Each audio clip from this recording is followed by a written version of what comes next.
Internet 2000 नंतर आलेले आहेत या जगात. ते असे विचार करतात की बाबा इंटरनेट नसताना ही लोक कशी जगायची. जसं आपण लहानपणी विचार करायचो की बाबा शिवाजी महाराजांच्या काळात ते गड किल्ले 3-3, 4-4 वेळा वर खाली कसे करत असतील अजूनही प्रश्न पडतो आपल्याला. तसाच आपल्या बाबत प्रश्न हा पुढच्या पिढ्यांना पडतात की इंटरनेट नसताना कसे करायचे. पण आपल्याला सुद्धा माहिती आहे की आणि त्यामुळे झालं असं की ह्या जनरेशनला आपल्या जनरेशनला ज्यांनी इंटरनेट नसलेले लोक पाहिले हा चेंज आहे.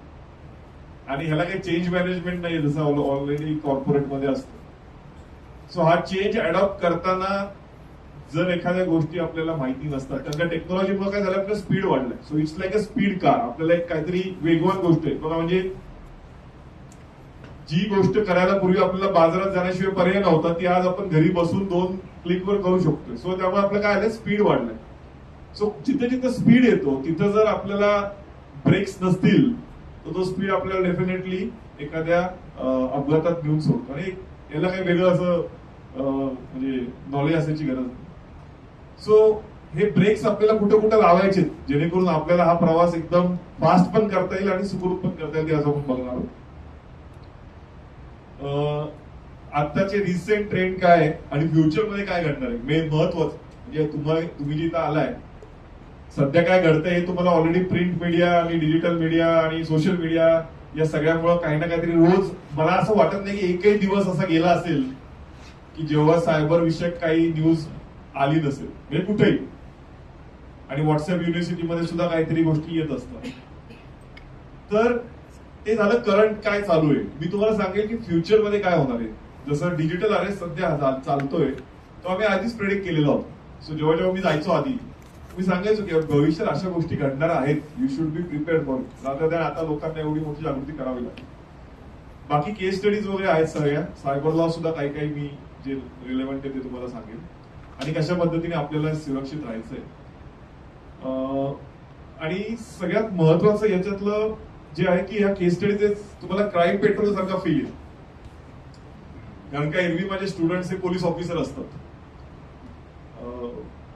मी पोलिसांच्या बऱ्याचशा इन्स्टिट्यूट्स मध्ये ऍज अ रिसोर्स पर्सन जातो आणि मी त्यांना इन्व्हेस्टिगेशन कसं करायचं हे शिकवतो. सो बरेच पुण्यातले तुम्ही म्हटलं तर जवळजवळ 70-80% पोलीस हे माझे स्टुडंट आहेत. मी आहे वयाने लहान त्यांच्यापेक्षा कदाचित पण ते माझे स्टुडंट आहेत ह्याच्यासाठी कारण तर मला त्यांना टेक्नॉलॉजी आणि त्याचा तपास शिकवायला मिळतो. सो आम्ही जेव्हा हे तपास करत असतो तेव्हा आलेले अनुभव आणि त्याच्यातून कसं होतं तपास करत असताना कळतं की आता पुढे काय घडणार आहे किंवा काय घडू शकतं. सो त्या आपण लाईव्ह गोष्टी बघतो. सो त्या काही काही लाईव्ह केस स्टडीज सुद्धा याच्यामध्ये आहेत. सो आज आपण इकडे आहोत. तुम्ही बघू शकता स्लाइडवर सगळ्या पुण्यातल्या वेगवेगळ्या इथं केसेस दिलेल्या आहेत. आणि तुम्हाला त्याच्याकडे बघून नक्कीच जाणवेल की वैयक्तिक पातळीपासून कार्यालयीन पातळीपर्यंत सगळ्यांना तिथे आवश्यकता आहे. असं कोणी म्हणू शकत नाही की बाबा मला सायबर सिक्युरिटी लागत नाही. आता विषय काय होतो की जेवढे अवेअर आणि कॉन्शियस आणि कॉशियस सुद्धा आपण खऱ्या जगात असतो तेवढा व्यक्ती ऑनलाईन जगात नसतो. आणि हे बऱ्याच वेळा आपल्याला जाणवतं. एखाद्या ठिकाणी तुम्हाला समजा बदली झाली इन केस किंवा झालेही असते तुम्ही बऱ्याच बदल्या पाहिल्या असतील. आपण काय आधी सगळ्यात पहिलं बघतो की बाबा जिथं माझी बदली झाली आहे तो भाग फिजिकली तिथं सिक्युअर आहे का जाणं. तिथं बाबा काही गोष्टी चुकीच्या घडत नाहीयेत ना. आणि त्या अनुषंगाने आपण पुढचं सर्व प्लॅनिंग करतो तिकडे जाण्याच्या आधी. असं नाही की तिकडे गेल्यावर मग कळतं. पण सायबरमध्ये तसं काही प्लॅनिंग करताना मला कोणी दिसत नाही. आलंय काहीतरी लगेच पाहायचं लगेच जाऊन त्याच्यावर रिॲक्ट व्हायचं आणि बऱ्याच अशा गोष्टी. सो खूप टेकन ऍज अ ग्रँटेड घेतलं जातं. त्यामुळे ह्या सगळ्या गोष्टी सध्या घडतायत आणि ह्या वाढत जातात. सो गिव्हन अ चॉईस पारंपरिक जे गुन्हे आहेत ते मी असं नाही म्हणणार कमी झाले ते आहेतच. पण सायबर गुन्हे हे खूप मोठ्या प्रमाणात वाढत आहेत.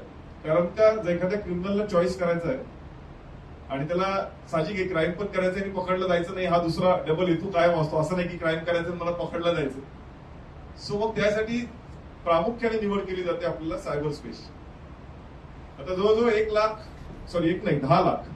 10 लाख लोक रोज सायबर गुन्ह्यांना बळी पडतात. आणि हा बळी पडतात म्हणजे असं नाही की मला फोन आला मला कळालं ते फ्रॉडस्टर होते. बळी पडतात म्हणजे ऍक्च्युअली त्यांचा काहीतरी लॉस होतो. तो मग रेप्युटेशनल लॉस असेल फायनान्शियल लॉस असेल किंवा अदरवाईज.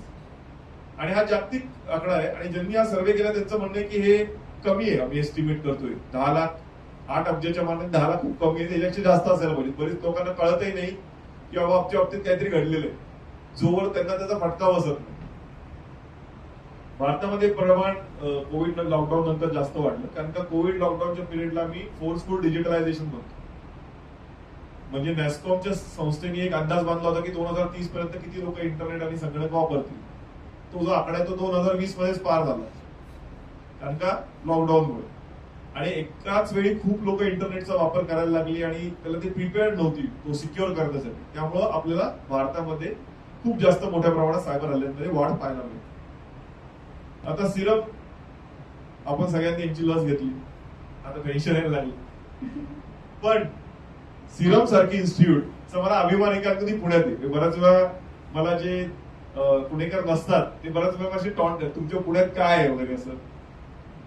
तर मी म्हणतो लस घेतली ना, म्हणतो हो, म्हटलं आमच्यामुळे जिवंत एवढं लक्षात ठेवे बोलायला. So I am so proud की सिरम पुण्यात आहे. जरी ते पुणे म्हणजे अगदी पुणेच्या रूट मध्ये नाही आलं तरी सिरम पुण्यावर आहे आणि पूर्ण जगाला ते लस देतात. सिरमची फिजिकल आणि डिजिटल सिक्युरिटी चांगल्या पद्धतीची, कारण का तिथं रिसर्च चालतो, डिस्ट्रीब्युशन चालतं, बऱ्याच गोष्टी चालतात. असं नाही की ठीक आहे, तरी सुद्धा सिरमवर सायबर हल्ला होतो, त्याचे जवळजवळ 1 कोटी रुपये त्याच्यात निघून जातो. म्हणजे थोडं जरी वीकनेस असला एखाद्या सिस्टीम मध्ये तरी तो एक्सप्लॉइट केला जातो. ठीक आहे. त्यानंतर फायनान्शियल लेवलला बघितलं तर $1,90,000 पर सेकंड इतका ग्लोबल लॉस सध्या चालू आहे. सध्या नाही, सॉरी, 2020चा आहे, जो 2021 मध्ये प्रदर्शित झालाय. 2025 मध्ये आपण आहोत.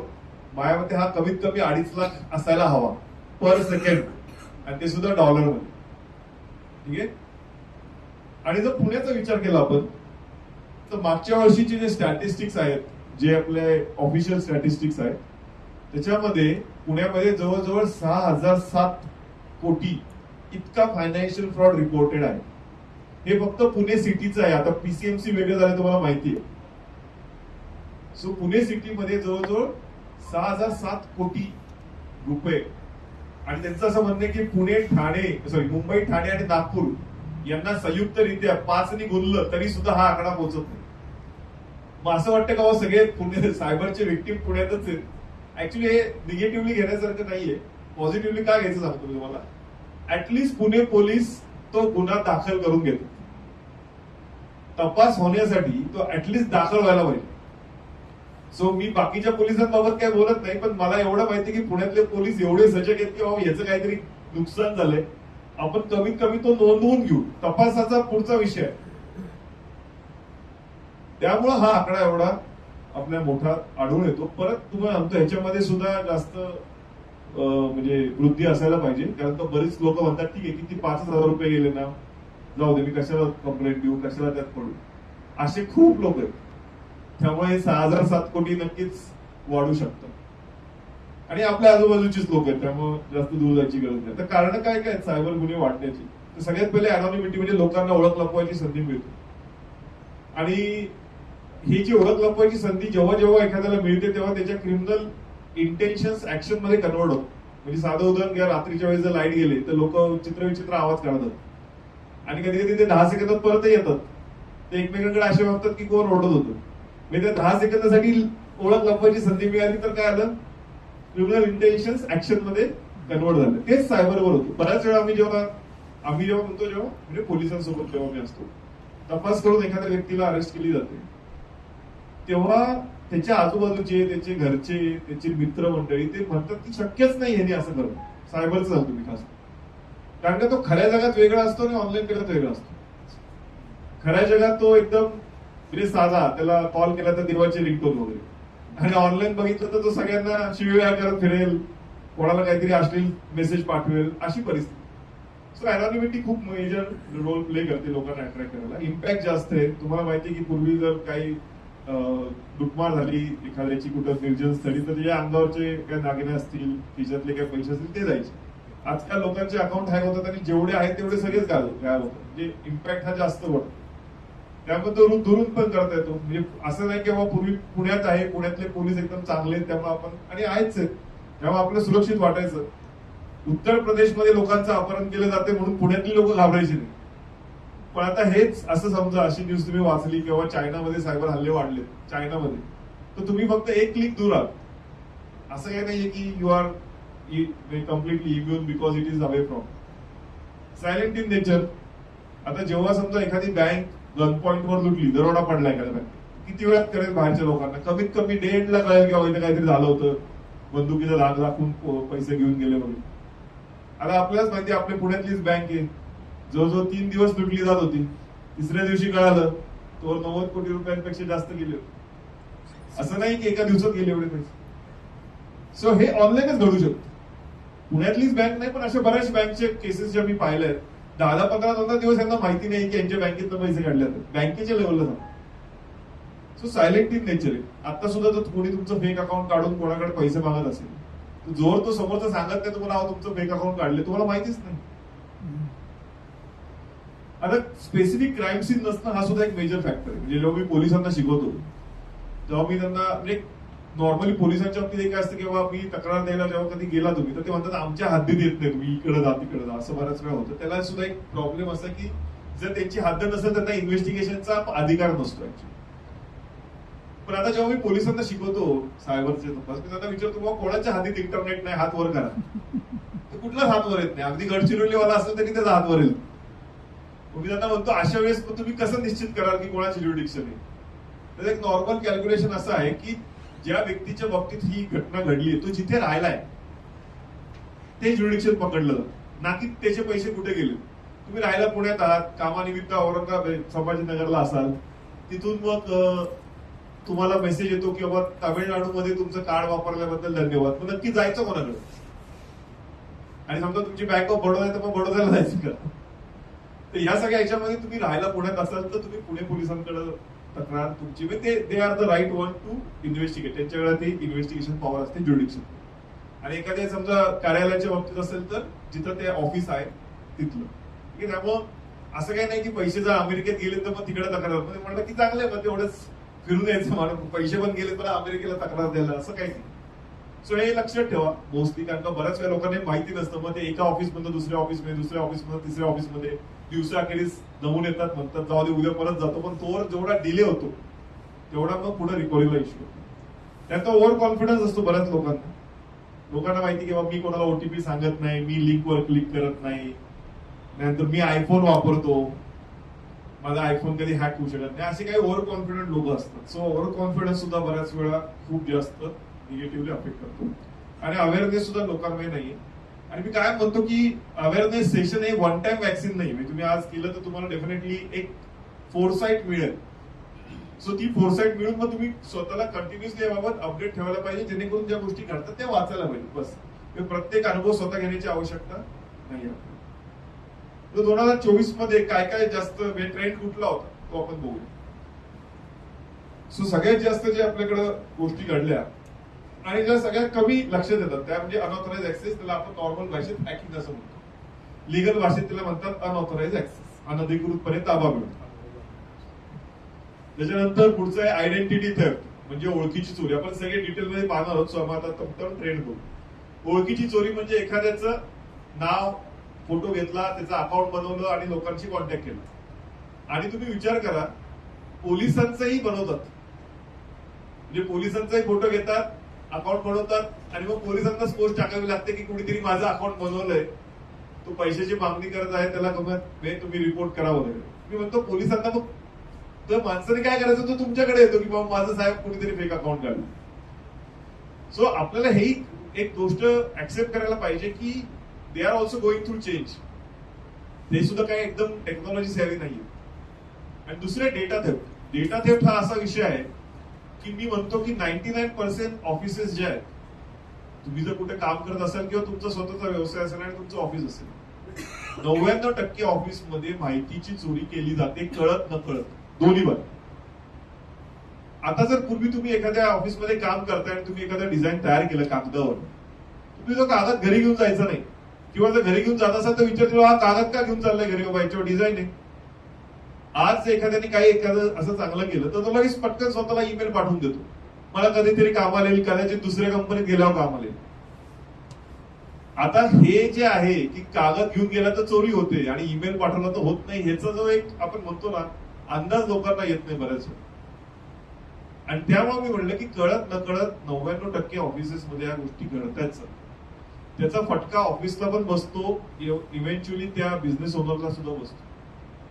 आणि मग त्याच्यातनं त्याला फायनान्शियल हिट, एखादा क्लायंट सोडून जाणे किंवा हाच व्यक्ती सगळा डेटा याचा घेणे आणि त्यांनी स्वतःचा व्यवसाय चालू करणे, अशा खूप घटना आम्ही हाताळलेल्या आहेत आणि होत राहतात. कधी तुम्ही जो पेपर वाचला असेल. त्याच्यानंतर सोशल इंजिनिअरिंग, म्हणजे आपण जे सोशल मीडियावर टाकतो त्याचा अभ्यास फक्त सोशल मीडिया प्लॅटफॉर्म नाही तर सायबर हल्लेखोर पण करतात. म्हणजे तुमच्या कमेंटवरनं तुम्ही नक्की कुठल्या मानसिकतेचे व्यक्ती आहात हे ओळखणं. आणि सोशल मीडिया प्लॅटफॉर्म याचं एक्सप्लॉयटेशन इतक्या लेवलला करतात की समजा तुम्ही काहीतरी टाईप केलं आणि तुम्हाला वाटलं की बाबा हे योग्य नाही, आपण ते खोडायला पाहिजे, तुम्ही खोडलं तर ते काय टाईप करून काय खोडलं याचंही लॉक ठेवतं. सो इतक्या लेवलला ते सोशल मीडिया प्लॅटफॉर्म ऑलरेडी आपल्याला एक्सप्लॉइट करत असतात. प्लस लोक स्वतःतल्या मनाचं, त्यांची आज ते खुश आहेत का दुःखी आहेत हे सगळ्या जगाला सांगतात. अदरवाईज मी त्यांना भेटलो कुठं रस्त्यावर का कशा अनोळखी माणूस आहे तर तो बघणारही नाही माझ्याकडे. पण तेच जर मी त्याला फॉलो करत असेल कुठे तर तो आज काय करतोय, कुठं जातोय आणि तो खरंच खुश आहे का नाहीये त्याच्या पर्सनल लाईफ मध्ये हे मला आपसूक कळतं. सो हे सोशल इंजिनिअरिंग आहे. बऱ्याच वेळा लोकांना त्याचा अनुभव आल्याशिवाय कळत नाही. त्यानंतर रॅन्समवेअर, ज्याला आम्ही सगळ्यात घातक व्हायरस असं म्हणतो, की ज्याला सोल्युशन आहे अगदी नाच्या बरोबर आहे. आपण बघणार होते सगळ्या गोष्टी. खोट्या वेबसाईट, ऑलमोस्ट सगळ्या वेबसाईटच्या खोट्या वेबसाईट बनवलेल्या आहेत. आणि मग खोट्या वेबसाईट आणि खऱ्या वेबसाईट नाही कळालं तर मग बऱ्याच वेळा तेच होतं की आपण स्वतःहून एखाद्या फ्रॉड मध्ये अडकलो जातो. स्पियर फिशिंग म्हणजे थोडक्यात एखाद्याला हेरून त्याच्या अवतीभोवती फ्रॉड तयार करणं. सो पूर्वी आपल्याला मेसेज किंवा ईमेल यायची की तुम्हाला लॉटरी लागली, आता येत नाहीत. कारण का आता ते इंडिव्हिज्युअल लेवलला फ्रॉड तयार करतात. बल्क मध्ये पाठवायचे ना, लॉटरी लागली 1000 लोकांना पाठवलं, त्यातले 5 लोकांनी रिप्लाय केला तरी त्यातला एखादा फसतो. बल्क मध्ये पाठवायचे, कारण त्याला स्पॅम म्हणायचो. आता तसं होत नाही. आता तुम्ही ज्या प्रोफेशन मध्ये आहात किंवा जे करता आहात आणि तुम्हाला जे लागतंय त्याच्या अनुषंगाने तुम्हाला ते फ्रॉड बनवून मिळतो. कस्टमाइज फ्रॉड आहे. सो एक उदाहरण देतो तुम्हाला. पुणे युनिव्हर्सिटीमध्ये एक शास्त्रज्ञ जे इथेनॉलवर काहीतरी रिसर्च करतात. सो त्यांना अचानक एक ईमेल येतो की तुमचा इथेनॉलवरचा रिसर्च आम्हाला खूप आवडला आणि आम्ही तुमचं जे तुम्हाला आम्ही तुमचा गौरव करणार आहोत आणि तुमचं जे रिसर्च आहे ते तुम्ही आमच्या लंडन युनिव्हर्सिटीमध्ये पब्लिश करा. सो ते शास्त्रज्ञ खुश झाले की आपल्याला एवढा मोठा प्लॅटफॉर्म मिळतोय लंडन युनिव्हर्सिटीमध्ये, कोणतरी चांगला इन्व्हेस्टर भेटेल वगैरे वगैरे जे काय असेल त्यांना छान वाटलं. मग ते म्हणले की अशा दिवशी आम्ही ते करायचं ठरवतोय पुढच्या महिन्यामध्ये, पण तुम्ही येणार याची शाश्वती आम्हाला हवी आहे. त्याच्यासाठी तुम्ही एक काम करा, हे हॉटेल बुक करा. बाकी तुम्ही इथं आल्यानंतर ते हॉटेल बुकिंगचे सगळे पैसे आम्ही तुम्हाला देऊ, प्लस एअर फेअर आणि सगळं देणार आहोत. पण तुम्ही इथं येताय याच्यासाठी तुम्ही एक हॉटेल बुक करा. म्हणून त्यांना एक लिंक दिली. लिंकवर क्लिक केलं आणि ते काय 3 रात्री 4 दिवसासाठी ते हॉटेल बुक केलं. काहीतरी 30-35 हजार रुपये त्यांची त्यात गेले. ते गेल्यानंतर ते वाट बघायला लागली का बाबा आपल्याला पुढचा मेल येईल. एक आठवड्यापर्यंत त्यांना आला पुढचा ईमेल. त्याच्यात सांगितलं की तुमचं व्हेन्यू बदललाय. व्हेन्यू बदलला तर आता नवीन हॉटेल बुक करावं लागेल. त्यांनी तेही हॉटेल बुक केलं. ठीक आहे. पण ह्या वेळेस त्यांना असं वाटलं की ऍटलिस्ट ते हॉटेल कसं आहे हे तरी बघू, म्हणून त्यांनी ते सर्च करायला घेतलं. तर आधीचं हॉटेल आणि आत्ताचं दोन्ही हॉटेल लंडन मध्ये अस्तित्वातच नाही जे काही ते बुकिंग करत. सो किती कस्टमायझेशन किती लेवलला गेले तुम्ही विचार करा. शास्त्रज्ञ माणसाला लॉटरीचा आम्ही थोडीच दाखवणार आहे किंवा शास्त्रज्ञ माणसाला तुला आयफोन 10,000 देतो असं आम्ही थोडीच दाखवणार आहे. त्याच्यासाठी त्याचं योग्य आमिष दाखवायला लागणार आहे. म्हणजे कुठल्या माणसाला कुठला चारा आवडतो आणि त्यानुसार. सो कस्टमायझेशन हे जे आहे फ्रॉडचं हे वाढत जाणार आहे आणि त्याचं आता काही दिसायला लागलेलं आहे. त्यामुळे आम्ही त्याला स्पियर फिशिंग म्हणतो, म्हणजे भाल्याने मासा पकडणे. पूर्वी आम्ही नुसतं फिशिंग म्हणायचो. तुम्ही ऐकलंही असेल अशा. फिशिंग म्हणजे चारा लावून मासा पकडणे. चारा म्हणजे जो लालची मासा तो चालत नाही. पण इथं भाल्याने म्हणजे मला पाहिजे तो मासा, मी ठरवणार कुठला मासा पाहिजे त्यालाच पकडणे. सो त्यामुळे आम्ही त्याला आता स्पियर फिशिंग म्हणतो. आता त्याच्यामध्ये सुद्धा अजून नवीन नवीन जे 2024 मध्ये होते टास्क फ्रॉड, म्हणजे तुम्हाला टास्क दिला जातो घर बसल्या पैसे कमवा आणि काय करायचं, लाईक शेअर सबस्क्राईब, जे अदरवाईज फुकट करतो तो माणूस. मग तो सुरुवातीला करतो, त्याला 150 रुपये मिळतात. तो म्हणतो अरे वा किती छान काम आहे, अजून काम द्या. मग नंतर अजून काम आहे, 100 लोक बसले, अजून काम द्या म्हणायला. मग तुला काय करायला लागेल, तुला नवीन टास्क विकत घ्यावा लागेल. तू 5,000चा टास्क विकत घे, तुला 10,000 मिळतील. पण आता नेक्स्ट टाइम जे पैसे येतात 10,000 ते अकाउंटला येत नाही, ते कुठल्या तरी एका व्हर्च्युअल अकाउंटला येतात. आणि ते म्हणतात की अजून तुला जर पैसे काढायचे असतील तुला अजून कामं करावे लागतील, म्हणजे तुला अजून नवीन टास्क विकत घ्यावे लागतील. लोकांनी लिटरली कोट्यावधी रुपये दिलेले आहेत. सो आपल्याकडे आता म्हणजे मला असं वाटतं की ती आर्थिक सुबत्ता नाही अशातला भाग नाही. म्हणजे तुम्हाला ती जनरेशन वाईज सुद्धा जाणवत असेल. म्हणजे तुमचे आई वडील किती कष्ट करायचे वर्सेस तुम्ही किती कष्ट करता, आणि तुमची मुलं तुम्हाला किती कष्ट करताना बघतात आणि तुम्ही किती गेन करा. सो आपल्याकडं तसे लोकांकडे भरपूर पैसे आहेत. सो जर एखादा व्यक्ती 1-1.5 कोटी टास्क फ्रॉड मध्ये लावत असेल, सो त्याच्याकडे ऍक्च्युअली पैसे आहेत. आणि दुसरं याच्यात प्रॉब्लेम काय सांगतो मला, म्हणजे आजकाल एखाद्याला पैसे उधार देणं सुद्धा खूप रिस्की आहे. समजा तो याच्यात अडकलाय आणि त्याला म्हणतात की आता शेवटचा टास्क आहे बाबा, तू एक 20 लाख रुपये आण, तुला सगळे मिळतील. आणि त्याच्या डोक्यात तेच असतं की बाबा मला आता 1-1.5 कोटी मिळणार आहे. 20 लाख रुपये तर नसतात, तो तुमच्याकडे येतो, मग तुम्ही मला आता 20 लाख दे, मी तुम्हाला 30 लाख देतो. इट इज व्हेरी रिस्की, कारण का तो ऑलरेडी बुडालेला आहे. तो तुमचे 20 लाख रुपये घेऊन बुडाला, मग तुमचे 20 लाख पण येत नसतात, लक्षात घ्या. सो त्यामुळे आजकाल एखाद्याला लेंड करणं खूप रिस्की झालेलं. तसे खूप बँकेचे कॉल येतात, एखादा नंबर द्यायचा त्यांना, हे बघा याला गरज आहे लोनची, यू आर गिव्हिंग मनी. कारण खूप वेळा मी बघितलं लोकांनी पैसे दिलेत लोनला आणि नंतर मग त्याच्यातनं त्यांची भांडण झाली की बाबा माझे एवढे कष्टाचे पैसे मी दिले, तो आता परत देतो. सो एक टास्क फ्रॉड आहे, त्यांचं ड्रग पार्सल आहे. तुम्हालाही आले असतील कॉल की तुमच्या नावे पार्सल पाठवले, त्या ड्रग सापडलेत वगैरे. काही लोक घाबरून जातात, विच इज नॉर्मल. अदरवाईज मी बघितलंय खास करून महाराष्ट्रातली लोक हे एक चाकरमान लोक आपण असं जास्त करू की बाबा 9 to 6 करायचं, आपलं घरी यायचं, नॉर्मल आनंदात जीवन जगायचं. त्याच्यात हे असं काहीतरी झालं की मग त्याला जो एक अननेसेसरीली भुंगा लागतो आणि मग तो त्याच्यात अडकत जातो. तुम्ही बऱ्याच वेळा बघितलं, इव्हन माझे कलिग्स बघितले, माझे मित्र बघितले, ज्यांना असे कॉल आले आणि they are literally freaked out, एकदम खूप घाबरले. सो ड्रग मध्ये पार्सल सापडतात. लोन ऍप एक असतं, ज्याला कोणीच लोन देत नाही त्याला हे लोक लोन देतात.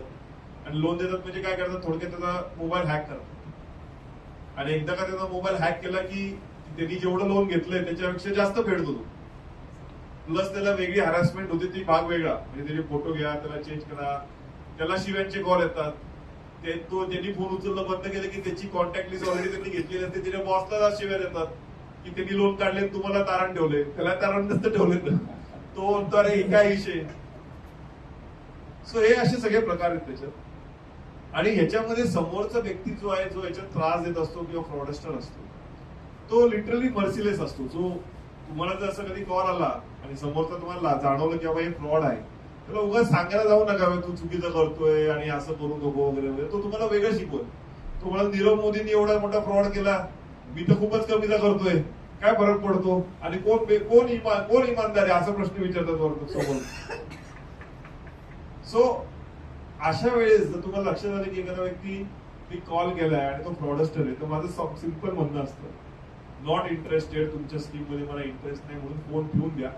मला त्यांच्याविषयी काही सांगूती नाहीये, मला तुमच्याविषयी काळजी. कारण जर तुम्ही त्याला काही वेगळं वाकडं बोलला किंवा अजून काय बोलला, त्याला उद्योगधंदे नाही, आपल्याला उद्योगधंदे आहेत. तो काय करतो, तो एखाद्याला गंडा घालतो 1000-1500 आणि ते पैसे तुमच्या अकाउंटला टाकायला सांगतो. आणि आपल्याला काय होतं, बँक किती म्हटली की तुम्हाला SMS अलर्ट आणि ईमेल अलर्ट देत असली तरी ह्या रकमेचे अलर्ट देत नाही बँक. ऍक्च्युअली त्यांनी द्यायला पाहिजे, कारण का ते आपल्याला 30-40 रुपये घेतात आपले त्या अलर्ट साठीचे. जर तुम्हाला तो अलर्ट आला नाही, तुम्हाला कळालं नाही, तर अचानक एक दिवस तुमचं अकाउंट गोठवलं जाईल आणि ते सोडवण्यासाठी तुम्हाला कोर्टातच जावं लागेल. म्हणजे तुम्ही मला काहीतरी शिवीगाळ केली किंवा काहीतरी उलट सुलट बोलला म्हणून तो अशा पद्धतीने बदला घेतो. माझ्या एका नातेवाईकाच्या बाबतीत असं आलं होतं. ते मला कॉल केला, म्हणला अरे मला मेपेक्षा लहान होतं, म्हणलं अरे दादा मला खूप लोक फोन करून शिवीगाळ करतायत, तुला येऊन मारायला असं म्हणतायत वगैरे वगैरे, आणि थांबतच नाहीत हे कॉल. सो जसं त्यांनी मला हे सांगितलं, आता कसं मी याच्या डेईंग डाटा असतो, मला लगेच कळतं की ते डॉक्टर सारखे आले, हे असं झालंय का, हे असं केलं असणार आहे. मी म्हटलं तू कोणाला रिसेंटली शिव्या दिल्या का म्हटलं कुठल्या सायबर फ्रॉडस्टरला फोनवर. हो म्हणे, 2 दिवसापूर्वी एखादा फोन आला, मला कळालं तासभर घालवला म्हणे मी त्याचा, नंतर मग खूप शिव्या दिल्या म्हणे एकदम. म्हणलं आता भोग म्हणलं तुझ्या कर्माची फळं. त्याचा नंबर घेऊन एका फ्रॉडमध्ये टाकला होता. जी लोक त्याच्यात 50-60 रुपयाला फसत होती, त्याला वाटत होतं की हा नंबर त्या फ्रॉडस्टरचा, म्हणून त्याला कॉल करून किंवा तू जिथं असेल तिथे येऊन तुला मारेल, हे करेल ते करेल. त्याला लिटरली तो नंबर बंद करायला लागला, जो की त्याचा 10 वर्षापासूनचा नंबर होता. ते कॉलच थांबायला तयार. हे लोकांना कळत नाही, हे अनुभवाने येतं. मग अनुभव, नंबर बंद करण्यासारखा अनुभव इज अ व्हेरी डेंजरस अनुभव. आणि प्लस ते आलेले कॉल तर म्हणलं मला आधी कळेनाच. 1-2 लोकांना मी उलटून बोललो, नंतर मला सतत कॉल यायला लागल्यानंतर मला कळायला लागलं की काय कळेनाच किंवा एवढी लोक का माझ्या मागा लागली. काही लोक तर म्हणले थांब तू लोकेशन काढले तिथे येणार आहे, आता तू काय त्यांचे काय पैसे गेले असतील वगैरे. सो हा एक विषय आहे त्याच्यामध्ये. शेअर मार्केट इन्व्हेस्टमेंट फ्रॉड सुद्धा तसाच एक प्रकार आहे, ज्याच्यामध्ये तुम्ही सोडून बाकी सगळे त्या ग्रुप मधले फ्रॉडस्टर असतात. आणि तुम्ही आय थिंक याचा अनुभव घेतला असेल, म्हणजे तुम्हाला अचानक कुठल्या तरी शेअर मार्केटच्या ग्रुपमध्ये तुम्ही ऍड झाला असेल. सो तुम्ही सोडून बाकी सगळे त्याच्यामध्ये फ्रॉडस्टर असतात. आणि ते सगळे जण रोज काहीतरी टाकतात, आज मी 1 लाख रुपये काढलेत, जिंकणे काय कमवले, दुसरा म्हणतो मी 5 केलेत, तिसरा म्हणतो मी 7 केलेत. आणि तुम्ही किती धनाढ्य असता तरी त्या ग्रुपमध्ये तुम्हाला गरीब असल्याचा फील येणार 100%. आणि तुम्ही म्हणणार अरे मलाही कमवायचे, हळूच तुम्ही मेसेज टाकणार. ते म्हणणार थांबा तुम्हाला एका दुसऱ्या ग्रुपमध्ये ऍड करतो. त्यांना कळते की हा बाबा हा बकरा तयार झालेला आहे आता. ते दुसऱ्या ग्रुपमध्ये ऍड करतात. तुम्हाला विश्वास नाही बसणार. सुरुवातीला जेव्हा तो व्यक्ती 50,000 रुपये टाकून बघू आपण किंवा 10,000 रुपये टाकून बघू, त्याला लिटरली 20,000 मिळतो. 21 दिन में पण नाही, 2 दिवसात पैसे डबल. मग जेव्हा 2 दिवसात त्याचे पैसे डबल होतात तेव्हा त्याचा कॉन्फिडन्स वाढतो, मग तो अजून पैसे टाकतो. मग ते पण दोनदा, मी तर आता बघितलं रिसेंट मध्ये 3-3 वेळा लोकांना डबल होऊन मिळालेत पैसे, टिल 1 लाख. आणि मग ते म्हणतात आता तुम्ही खूप पैसे कमवले, आता तुम्हाला नेक्स्ट जो आहे तो जरा जास्त मोठा इन्व्हेस्टमेंट करावा लागेल. आणि मग त्या केसमध्ये परत तेच होतं, लोक स्वतःचे पैसे फ्लॅट हे रेंटवर काय आपला अगदी घाट ठेवणं, मित्रांकडनं घेणं वगैरे वगैरे. आणि मग आपल्याला आता तुम्ही रिसेंट मध्ये म्हणजे गेल्या या 24 मध्ये आणि त्याच्या 1-2 वर्षामध्ये अशा बऱ्याचशा न्यूज वाचल्या असतील ज्याच्यामध्ये पूर्णच्या पूर्ण कुटुंबाने आत्महत्या केली. आणि त्याच्यात आपल्याला जास्त डिटेल मध्ये नसतं, फक्त एवढं लिहिलं तर आर्थिक अडचणींमुळे किंवा काहीतरी. आणि ते नंतर लक्षात येतं की बाबा ह्याचा एवढी मोठी फसवणूक झालेली असते, त्यांनी सगळीकडनं पैसे घेतलेले असतात, त्याचं ते पर्सनल लोन वगैरे घेतलेलं असतं, मित्रांकडनं घेतलेले असतात. एवढे सगळे पैसे जेव्हा गेलेले ते कळतात आणि आता येणार नाही. सो ती स्वतः नाही तर त्याच्या लिटरली कुटुंबाला, लहान मुलांना सुद्धा त्याचा इम्पॅक्ट किती मोठा होतो. क्रिमिनलला तो काय विषय वाटत नाही, कदाचित आर्थिक वाटतो, पण तो होतो म्हणजे प्रॉपर मर्डर होते एक प्रकार.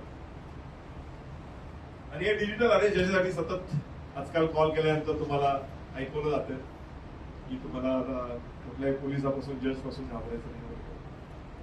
सो या सगळ्याची सुरुवात जी आहे, आपण फक्त ट्रेंड बघितलंय किंवा केस स्टडीज वर गेलो नाही, ज्या की ऍक्च्युअल केस स्टडीज आहे. या सगळ्याची सुरुवात म्हणजे काय होते, कशापासून होते, तर डेटापासून होते. सो इथं बसलेले तुम्ही, आम्ही म्हणजे मी पण, आपल्या सगळ्यांचा डेटा जो आहे, जर तुम्हाला असं वाटत असेल की तो डेटा कोणाकडे नाहीये किंवा सायबर हल्ले कोणाकडे नाही, तर तुमचं गैरसमज. का गैरसमज आहे?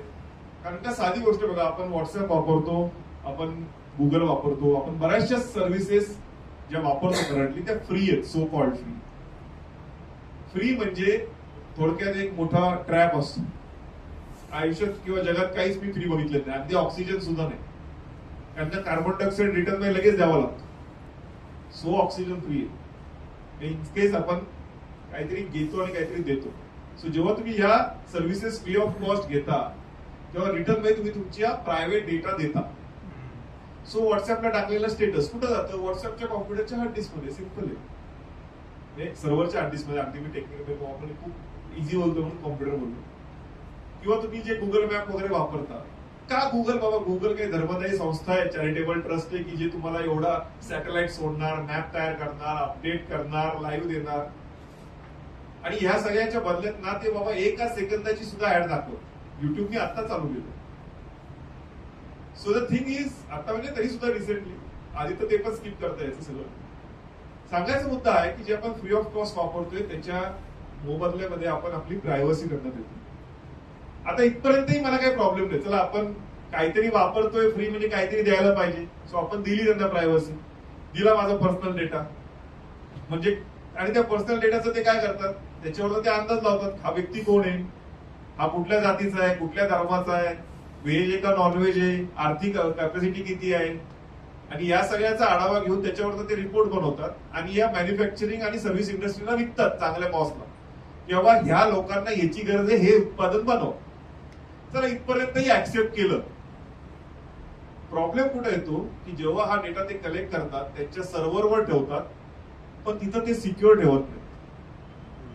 आपण जेवढे सर्व्हिसेस वापरतो सो कॉल्ड फ्री, त्या सगळ्या सर्व्हिसेसचा डेटा हा कुठं ना कुठेतरी सायबर हल्ल्यांमध्ये सायबर हल्लेखोर चोरतात. तो सायबर हल्लेखोर जंगलातल्या अस्वलासारखे असतात. अस्वलाकडे दोन चॉईस आहेत, त्याला मध फार आवडतं. एक तर प्रत्येक फुल चाटायचं, नाही तर मधमाशांच्या पोळ्यावर जायचं. सो आपला डेटा सर्व्हरवर ठेवणं इज ॲज गुड ॲज मधमाशांचं पोळं. आपल्या सगळ्यांकडचं मध घेतलं तिथे ठेवलेलं आहे. सायबर हल्लेखोर आपल्यावर नाही हल्ला करत, तिकडे हल्ला करत. सो आपल्या सगळ्यांचा डेटा इन्क्लुडिंग माझा ऑलरेडी सायबर हल्लेखोरांकडे आहे. सो आपण अशा युद्धात आहोत की जिथे आपल्याला आपला एनिमी कोण आहे हे माहित नाही, वेरॅज एनिमीला आपली सगळी माहिती आहे. कुठे राहतात, काय करतात, बर्थडे काय, घरात किती लोक आहेत, ठीक आहे, हे एनिमीला सगळ्यांना माहिती. प्लस हे 1 to 1 बॅटल नाहीये, म्हणजे असं नाही की 1 on 1 आहे. ते कमीत कमी 4-5 लोक आहेत वर्सेस तुम्ही आहात. मग अशी जर सिच्युएशन आहे, तर मला असं वाटतं की आपण जेवढे सजग आहोत त्याच्यामध्ये ऑनलाईन असताना आपण थोडस जास्त सजग असतो. कारण आपल्याला माहिती आहे की इथं तर जाणं भाग आहे. काहीतरी गव्हर्नमेंटची स्कीम येणार, आपली बँक इंटरनेट वापरणार, काही ना काहीतरी होणार, आपलं we have to go there. So we have to be more cautious than real world on cyber world. आणि असं नाही की वापरणं बंद करायचं. सो बऱ्याच वेळा लोक म्हणतात की मी आता हे इंटरनेट वापरत नाही, टेक्नॉलॉजी वापरत. This is not a escape to this. मी सगळं ऑनलाईन करतो, जेवढं जमेल तेवढं, आणि मी तर रोज बघतो या गोष्टी, हाताळतो. पण मला असं वाटतं की भीती कधी वाटते, अंधाराची भीती वाटते बघा, नो कॉमन आहे. का वाटते? कारण का आपल्याला माहित नाही तिथं काय. नाव आता तुम्हाला हे माहिती तिथं काय आहे. So you should be more confident to use it. So don't take it in the negative way. मला माहिती आहे क्राईम पेट्रोल बघितल्यावर नको वाटतं. सो एक क्राईम पेट्रोल बघितल्यावर किंवा हा नाव आय नो की इथं प्रॉब्लेम काय, I can confidently walk out. पण तेच आहे की अंडर एस्टिमेट नाही करायला पाहिजे आणि स्वतःला असं ते हवेत नाही नेलं पाहिजे की आता मी आहे, ओके, मी सायबर तज्ञ एक कॅटेगरी, मला दिलेली पदवी आहे. तज्ञ म्हणजे पूर्ण काय सगळं येतं अशातला भाग नाही. मी शिकत असतो कंटिन्युअसली, की पण अपग्रेडिंग. पण तेच तुम्हाला स्वतःला डाऊन टू अर्थ ठेवणं. आणि आजही मला जर एखादी लिंक आली, मी ती चेक करतोच. असं नाही की मी आता तज्ञ म्हणजे मी डायरेक्टली सुटतो. तो सेम गोष्ट तुम्हालाही तेच करायचं, लिटिल कॉशियस राहायचं. आणि कसं राहायचं ते मी तुम्हाला आज सांगतोय, त्यामुळं काय प्रॉब्लेम नाही. हे बघा, हे वर्ल्ड बिगेस्ट डेटा ब्रीच जे कंपन्यांनी ऍक्सेप्ट केलेले आहेत. ओके, म्हणजे कंपन्या म्हणतात हो आमचा डेटा गेला, सॉरी, अशा एवढ्या कंपन्या आहेत. त्यातल्या तुम्हाला बऱ्याच कंपन्या सापडतील ज्या की तुमचे ज्याच्या सर्व्हिसेस तुम्ही वापरता. अगदी आधारचा सुद्धा डेटा गेलेला आहे. इथं आता हे लाईव्ह नाहीये, लाईव्ह असेल तर थोडं स्क्रोल डाऊन करा. इथं आय थिंक 2018 पर्यंत आहे. थोडं स्क्रोल डाऊन केलं की तिथं आधारचा पण डेटा, असा मोठा बबल आधारचा पण येतो. हे सगळे जेवढे बबल आहेत तेवढे सगळे डेटा ब्रीच आहेत वेगवेगळ्या कंपनीचे आणि आपण वापरत असलेल्या services. So we have to first accept की आवर डेटा इज, म्हणजे आपली प्रायव्हसी संपली. ऍक्च्युली मला सांगा, आपल्या किती पिढ्या आपल्याला माहिती आहेत आधीच्या? कमीत कमी 3, 4, 5. तुम्हाला आता तुमच्या 100व्या पिढीला सुद्धा माहिती असेल तुम्ही कोण होता, काय करत होता, काय फोटो टाकत होता, काय रील टाकत होता आणि कसे होता. कारण का we have no privacy left in the exchange of ease of life. ठीक आहे. So we have to accept it. काहीतरी जे आपलं जात आहे त्याच्याकडे नाही बघायचं, जो ग्लास अर्धा भरलेला ते बघायचं. मला इज ऑफ लाईफ खूप जास्त आहे बाकीच्या पिढ्यांपेक्षा मिळालेलं. पुढच्या पिढ्यांना कदाचित अजून असेल, पण त्याच्या बदल्यात काय केलं, तुमची प्रायव्हसी गेली.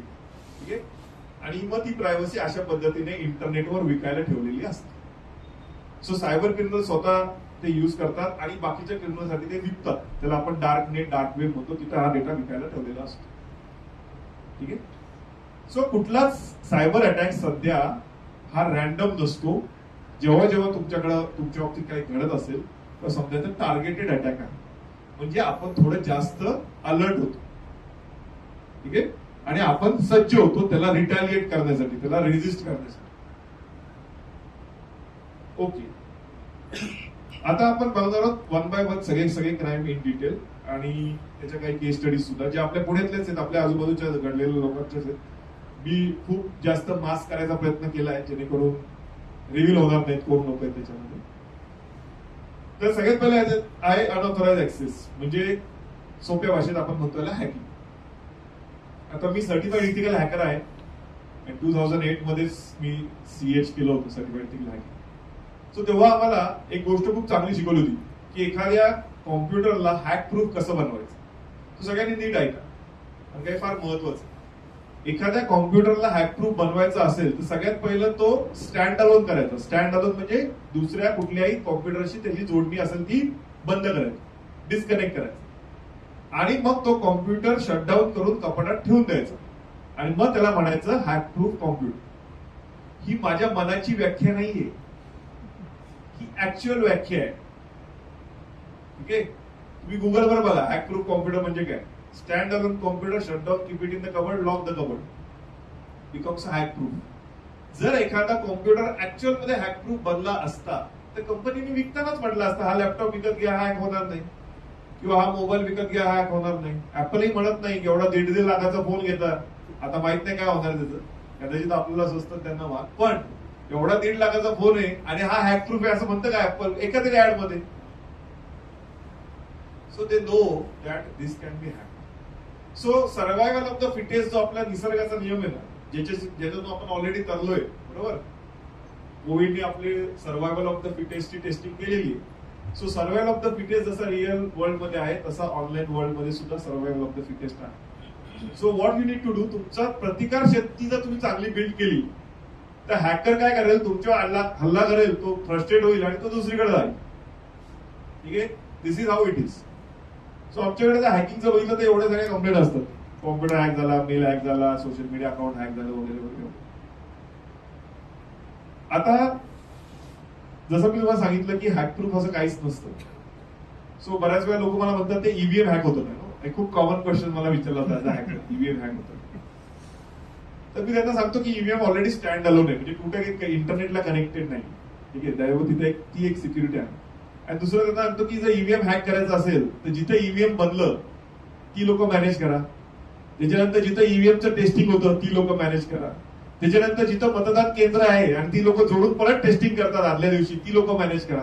अशा अख्ख्या सगळ्या पिढ्यांना त्या ईव्हीएमच्या जेव्हा मॅनेज केलं जाईल तेव्हा ते ईव्हीएम हॅक आहे असं आपण ऍक्सेप्ट करू. सो अदरवाईज तुम्हाला कळत असेल की आम्ही हारल्यानंतर ईव्हीएम हॅक आणि आम्ही जिंकल्यानंतर जनतेचा कौल असा विषय नसतो. त्यामुळे मी तो ईव्हीएम हॅकिंगचा प्रश्न येण्याच्या आधीच तुमचा आन्सर करतो. बाकी आता जे आहे विषय की आपले कॉम्प्युटर किंवा मोबाईल कसे हॅक होतात त्या बाबतीत एक छोटा व्हिडिओ आपण तो बघूया. ठीक आहे, आणि मग त्याच्यानंतर मी तुम्हाला एक केस पण दाखवतो जेणेकरून तुम्हाला लक्षात येईल. मला माहित नाही आवाज येईल की नाही, पण आय ट्राय माय बेस्ट की आवाज कसा याच्यामध्ये येईल तुम्हाला. Hacker with serious coding skills too. Well, DEF CON is the world's biggest hacking convention. It's hacking everything. Hacking येतोय आवाज? social. जस्ट तुम्हाला थोडी इंट्रो देतो. हा जो लेफ्ट वाला माणूस आहे तो एक रिपोर्टर आहे, राईट वाला माणूस आहे हा एक हॅकर आहे, प्रोफेशनल हॅकर. आणि एक डेफकॉन नावाची हॅकिंगची कॉन्फरन्स होती, तिथे हा व्यक्ती जातो बघायला की बाबा इथं हॅकर्स जमतात काय करतात एक्झॅक्ट. तर तिथे जाऊन तो या हॅकरला चॅलेंज करतो की एक काम कर, तुला जेवढं हॅकिंग येतं ना वापर आणि माझा लॅपटॉप हॅक करून दाखव. आणि मग आता काय घडतं त्या बाबतीत ते तुम्ही पहा, मग आपण बघूया, मग तुम्हालाच कळेल की कसं हॅक झालं. Hacking hardware, hacking software, hacking various systems. I asked Dan Tendler, a well-known security researcher, to turn all of his firepower on me. I did get into quite a number of things that I found. So what were the first things you did? How did you start hacking me? I quickly found your Squarespace blog and had an idea. Basically what I did was created a bogus Squarespace site and sent an email to you, Fish, asking you to go to this website, run this certificate install. And I did it, because I'm an idiot. So once you ran that, it gave me access to your computer, and I created several fake pop-ups that looked like system pop-ups that would ask you for your credentials. You didn't even have to have my passwords. So you gave them to me. I gave them to you. So I stole your 1Password keychain. That 1Password is where I store all my other passwords. So effectively, and your social security number and your Amex stuff and all your stock trading and bank information. I can send email to everyone in this room as you. I am you right now if I wanted to be. if my evilness is working correctly, it should actually be taking pictures of your desktop and pictures through your webcam every 2 minutes. And I have been watching you for about 2 days now. In coffee shops, at your mom's house, on a plane. तुम्ही बघू शकता तो व्यक्ती त्याला live पाहतोय त्याच्याच webcam मधून. Every 2 minutes. Through my webcam. Through this guy. How badly could you have messed up my life? I could have made you homeless. I could have made you homeless and penniless. How would you make me homeless? Like, I have control of your digital life in its entirety. I have all your credentials. I have all your access to all your financial information, all your work information, all your personal information. I can pay people with your bank account or your Amex account. I am you. I can fully and personally. The only thing I couldn't doctor would be like your fingerprints. This is like as bad as it It's gets. ridiculous. Yeah, it's bad.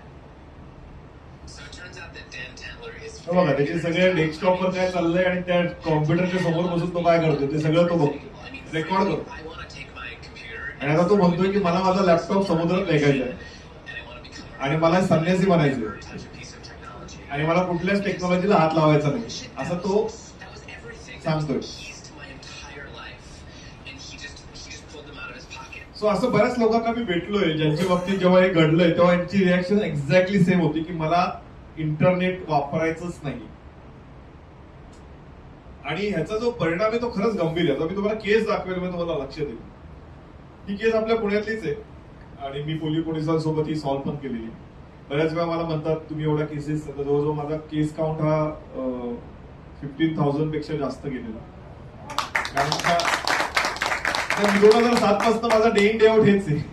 रोज माझ्याकडे एक दोन आणि तेव्हा तर मी police headquarter मध्ये बसायचो, त्यामुळे तिथं तर 10, 12, 20, 15 अशा रोजच्या असायच्या. सो त्यातली एक वन ऑफ द इंटरेस्टिंग केस आहे, तुम्हाला लक्षात येईल. एक व्यक्ती आहे, त्याला अचानक असे ईमेल यायला लागतो. ठीक आहे, आता याच्यात मी ईमेल पाठवणाऱ्याचा आणि ज्याला ईमेल आले त्या दोघांची नावं खोडलेली आहेत. तुम्ही बघू शकता सगळ्यात पहिला जो ईमेल आहे वरचा, त्याच्यात त्याचं नाव जे मी खोडलंय, wakes up 9:30 AM everyday lazy guy. तो आयसीएस आणि तो रोज सकाळी 9:30 झाला उठतो असा ईमेल आला. सब्जेक्ट लाईन मध्येच लिहिलं, म्हणजे ईमेल जरी त्यांनी उघडून वाचला नाही तरी समोरच्याला काय म्हणायचं त्यांनी त्याचा मेसेज पोहोचवलाय. आणि हा ईमेल फक्त याला जात नाहीये, हा ईमेल याच्या मित्रांना, याच्या सहकाऱ्यांना, याच्या नातेवाईकांना सगळ्यांना जातो. ठीक आहे, आणि त्याच्या नावाने जातोय की असं नाव वेक्सअप 9:30 AM एव्हरीडे लेझी गाय. दुसरा ईमेल पण तसाच आहे की तू खूपच आयसीएस, तू 9:30, 10 उठतो वगैरे. तिसरा ईमेल बघा इंटरेस्टिंग आहे, शीला हे त्याच्या वाईफचं नाव आहे आणि तो ईमेल सुद्धा त्याच्या वाईफचा ईमेल होता. सो त्याच्या वाईफचा ईमेल हॅक करून त्याला ईमेल केलाय की तिचा मोबाईल मी हॅक केला. आणि असे ईमेल जेव्हा त्याला यायला लागले, लोकही त्याला विचारायला लागले की काय रोज 9:30, 10 उठतो वगैरे असं तसं गंमत म्हणून आली.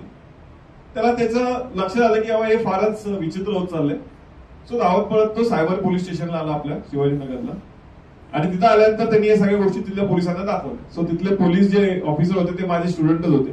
त्यांनी मला कॉल केला की सर आपल्याकडे एक फार इंटरेस्टिंग अशी हॅकिंगची केस आली आहे, तर तुम्ही पोलीस स्टेशनला येता का? तर मी राहायला तिथं सेनाती वापट रोडला आहे, शिवाजीनगर जास्त लांब नाही. तर मी नेमका त्यावेळेस पुण्यात नव्हतो. तर मी म्हटलं सर मी कामानिमित्त बाहेर आलोय, तर मी काय म्हणजे हॅकिंगच्या केसेस आम्ही अशा खूप केलेल्या आहेत, असं काही नाही ही पहिली हॅकिंगची केस वगैरे. ते म्हटलं सर आपण नेहमी केलंय ते असं वेगळं काय आहे? त्यामुळे अहो तो हॅकर आहे, ह्याला सतत ईमेल करतोय याची पर्सनल माहिती वगैरे. म्हटलं असता कसला हॅकर आहे? म्हणजे हॅकर मी एक प्रकारे चोर आहे, तो आला चोरी करून निघून गेला, तो कशाला सांगतोय की मी आलोय आणि तुझं हे तू 9:30, 10 उठतो, तुझ्या बायकोचा ईमेल हॅक केलाय वगैरे. विचित्र वाटलं. म्हटलं ठीक आहे सर, काय म्हटलं असं कोणतरी नवीन हॅकिंग शिकलेला तर शोधूया म्हटलं आपण. ते म्हटलं एक काम करा, हे जे आलेत फिर्यादी त्यांच्याशी तुम्ही बोला, कारण का त्यांना असं वाटतं हॅकर फार ऍडव्हान्स असतात, पोलिसांना काही एवढं येत नाही, म्हणजे पोलीस मला नक्की कशी काय शोधून देतील. तर मी त्यांना सांगितलं की आमच्याकडे हॅकर असतात जे आमच्या पॅनलवर आहे, जे आम्हाला ट्रेन करतात. सो मी तुमचं नाव सांगितलं, तुम्ही एकदा त्यांच्याशी फोनवर बोला, त्यांना थोडा कॉन्फिडन्स द्या.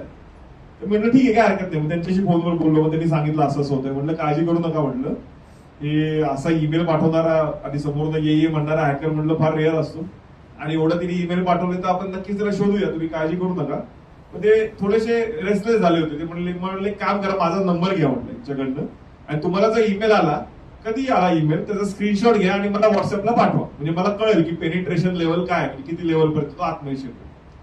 ठीक आहे म्हटलं. माझा त्यांना दुसऱ्या दिवशी त्यांचा मला एक व्हॉट्सअप चॅट आला. तर हा व्हॉट्सअप चॅट माझा आणि त्या फिर्यादीचा विक्टिमचा.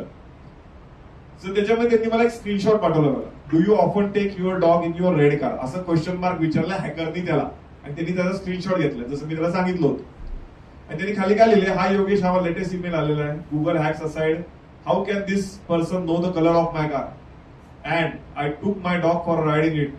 Can this be someone local? Even the sender email ID cannot be traced or track असं विचारलं. आणि ऑलरेडी याचा जो तपास आहे तो पोलिसांनी चालू केलेला होता. आता विषय असा आहे की मला सांगा, हा स्क्रीनशॉट बघून हा कुठल्या फोनवर घेतलाय तुम्हाला काय वाटतं? हा स्क्रीनशॉट आहे, त्या स्क्रीनशॉटच्या लेआउट वर तुम्हाला कळेल की हा कुठल्या फोनवर घेतलाय. आयफोन आहे का? हा आयफोन आहे, हा अँड्रॉइड नाहीये. अँड्रॉइडचा जरा वेगळा लेआउट. हा आयफोन. सो ज्यांना असं वाटतं की आयफोन आहे म्हणजे आता काही टेन्शन नाही, त्यांनी जरा उलट मी म्हणतो की थोडंसं अलर्ट राहिलं. सो आयफोन आहे त्या व्यक्तीचा. ठीक आहे. सो हे सगळं झालं. असं मी पोलिसांना पण हे केलं, सांगितलं की तुम्ही फॉलोअप घ्या. आणि काय नाही, आम्हाला गुगलकडनं माहिती हवी होती, कारण तो समोरचा जो ईमेल पाठवतो तो जीमेलवरनं पाठवतो. तर बरोबर मला आठवतं एक आठवडाभरात मला पोलिसांचा फोन आला की सर तुम्ही आलाय का पुण्यात? म्हणलं हो आलोय. तर ते म्हणजे तुम्ही पोलीस स्टेशनला येता का? आपल्या ते हॅकरचं लोकेशन मिळालं. मी खुश झालो, अरे वा म्हटलं किती चांगलंय. तर मी थोडं क्युरियस होतो, म्हटलं तुम्ही इकडे या मग मी तुम्हाला शेअर करतो सगळी इन्फॉर्मेशन. पोलीस म्हटलं ठीक आहे, कारण गोपनीयता वगैरे असते सगळी. मी गेलो पोलीस स्टेशनला. पोलीस स्टेशनला गेल्यानंतर ते जे पोलीस अधिकारी होते त्यांनी माझ्या हातात तो कागद ठेवला ज्याच्यामध्ये सर्व हॅकरचं लोकेशन वगैरे सगळं होतं. मी म्हटलं अरे वा, हॅकर पण पुण्यातला आहे. म्हणजे हॅकर पुण्यातला, व्हिक्टीम पुण्यातला, पोलीस पुण्यातला, हा संयोग खूप चांगला आहे. अजून आणला का नाही म्हटलं हॅकरला तुम्ही? ते म्हटले सर तुम्हाला इकडे बोलवलं मी ह्याच्यासाठीच, कारण का तुम्हाला विश्वास बसला नाही, बसला नसता तर मी सांगितलं असतं नुसतं फोनवर. कारण का हा जो ईमेल वगैरे जे काय आलेले आहेत म्हणजे त्याच्याच घरातनं आलेले आहेत. तर मी असं थोडंसं आश्चर्यचकित होऊन त्यांच्याकडे बघितलं. ते म्हटले अहो सर मला वाटलं फारच इंटरेस्टिंग हॅकिंगची केस आहे, तुम्हाला म्हटलं सुद्धा, पण ही केस हॅकिंगची नाहीच आहे म्हणे. ही केस स्क्रिझोपेनियाची आहे. स्क्रिझोपेनिया मला माहिती आहे स्क्रिझोपेनिया, पण मला ते जे सांगतात ते डायजेस्ट होत नव्हतं. म्हटले ते म्हणे तुम्ही ते कार्तिक पिक्चर बघितलंय का? म्हटलं हा बघितलं. तर म्हणले त्याच्यामध्ये जसं तो फरहान अख्तर स्वतःलाच कॉल करून स्वतःलाच घाबरत असतो, तसा हा व्यक्ती आहे म्हणे. हा स्वतःलाच ईमेल करून स्वतःला घाबरतोय आणि आपल्याकडे तक्रार घेऊन आलाय वगैरे. तर मी त्यांना म्हटलं ओके. म्हटलं तो ईमेल जो गुगलवर ईमेल तयार करायचा म्हणजे मोबाईल नंबर द्यायला लागतो ना. म्हटलं ते बघितलं का ते कोणाचं आहे? म्हणले काय सर तुम्हीच तर आम्हाला शिकवलंय सगळ्या डिटेल्स चेक करायला. त्याचाच नंबर आहे तो, हॅकरचा ईमेल आहे म्हणे, त्याचाच नंबर आहे. मग मला काय बोलायला पॉईंट उरलं. ते म्हणले आता काय नाही, आम्ही अर्ज फाईल करणारे म्हणजे बंद करणारे, कारण ते तपास झालाय, कळाले हॅकर तोच आहे. म्हटलं फाईल करू नका. म्हटलं मला अजूनही वाटतं की काहीतरी याच्यात वेगळी गोष्ट असणार आहे. तुम्ही एक माझ्या रिक्वेस्ट खातर हा तपास अजून काही दिवस चालू ठेवा. म्हटले ठीक आहे, काय हरकत नाही सर, तुम्ही म्हणतात आपण हा अजून एक काही दिवस पाहूया. सो मीन वाईल हे सगळं आमचं इकडे जवळ चालू होतं, तेव्हा तो जो व्यक्ती होता त्याला तर ईमेल येणं चालूच होतं. आता हॅकरनी थोड्या त्याचा पॅटर्न बदलला. पूर्वी तो फक्त सब्जेक्ट लाईन मध्ये बोलायचा, आता तो मेसेज मध्ये पण बोलायला. सो हा त्याला आलेला एक नवीन ईमेल. ठीक आहे, त्यांनी मार्क याचा स्पॅम केला, तर स्पॅम नाही जायचा पण यायचा त्याला नक्कीच. सो याच्यामध्ये जसं आपण लिहायचो ना की लहानपणी आपण निबंध लिहायचो बघा, महात्मा गांधी कोण होते आणि मग त्याच्यावर, तसं त्यांनी त्या हॅकरनी निबंध लिहिला या माणसावर, हु इज, आणि त्याचं पूर्ण नाव टाकलं होतं. हे सब्जेक्ट हु इज आणि त्याचं नाव हे सब्जेक्ट झालं, XYZ मी टाकलंय त्यांनी. आणि मग त्यांनी खाली लिहायला सुरुवात केली की या semi blind man who leaves on a hill station near Pune, त्याच्याकडे पाळीव कुत्रे, लाल रंगाची कार आहे. परत त्याचं पूर्ण नाव, हा सकाळी 10ला उठतो रोज सकाळी आणि रात्री 10:30 पर्यंत काम करतो. तो कुत्र्याला कारमध्ये फिरायला घेऊन जातो. रिसेंटली अलिबागला गेला होता. त्याच्या बेस्ट फ्रेंडचं नाव असं आहे, पूर्ण नाव होतं बेस्ट फ्रेंडचं. तो बेस्ट फ्रेंडला या नावाने हाका मारतो ते होतं. त्याच्यानंतर त्याच्याकडे अमेझॉन प्राईमची मेंबरशिप आहे. ठीक आहे, त्याच्याकडे 2 बँक अकाउंट आहे. या अकाउंटला एवढे पैसे, ते खालचे मी काढले, ते फारच पर्सनल डिटेल्स होत्या. या अकाउंटला एवढे पैसे, नुकतेच त्यांनी टाटा मोटर्सचे एवढे शेअर्स विकत घेतले. हा ईमेल वाचून तो व्यक्ती इतका पॅनिक झाला, तो म्हणला आता तर काय उरलंच नाहीये, मी माझ्या मित्राला काय टोपण नावाने हाका मारतो तेही हा सांगतोय. तर त्यांनी काय केलं, त्याच्याकडे असलेले सर्व मोबाईल लॅपटॉप सगळे फॉर्मॅट केले. लोक म्हणतात काय हॅक झाले ना, फॉर्मॅट करून टाक. केले त्यांनी, सगळं फॉर्मॅट केले, घरातले सगळे मोबाईल लॅपटॉप फॉर्मॅट केले. सगळे फॉर्मॅट केल्यानंतर मग त्याला परत एक ईमेल येतो, formatting the laptop won't help. Continuation सांगतो तुम्हाला. आणि त्यांनी फॉर्मॅट करून त्याला थांबवायचा प्रयत्न केला. हे हॅकरनी युगोवर घेऊन त्याच्या घरी जो जो जायचा त्याला भेटायला, त्यांचे ईमेल हॅक करायला सुरुवात केली. आणि त्यांनाही तो त्याच पद्धतीने त्रास द्यायला लागला. तुमच्याकडे फ्लफी डॉग आहे का, तुमच्याकडे 2 कुत्री आहेत का, तुम्ही मुंबईला राहता का. त्यामुळे त्याच्या घरी जाताना त्यालाच बोलायला लागला की कुठून मला अवदसा सुटली आणि तुझ्या घरी आलो आणि मी याच्यात पडलो. ठीक आहे. आणि मग त्यांनाही तो ईमेल करायला लागला. आणि एवढ्या तो थांबला नाही, त्याला हेही लक्षात आलं की तो माझी मदत घेतोय.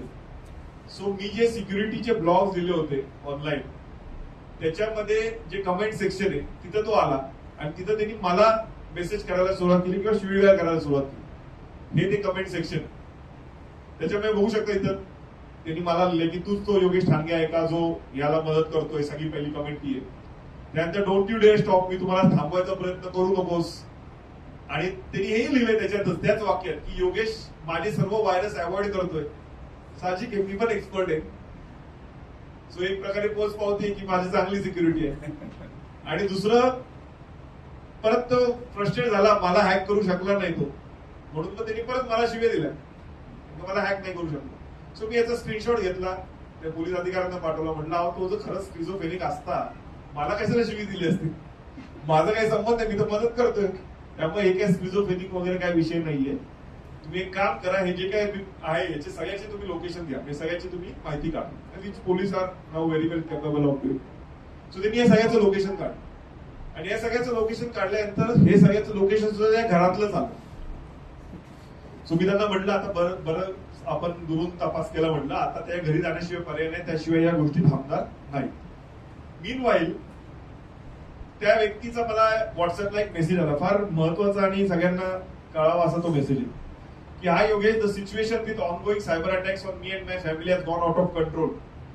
I immediately need your support. Thinking that the iPhone is highly secure and protected, I bought another latest iPhone last week. But this hacker compromised that phone too, along with my MacBook and previous iPhone.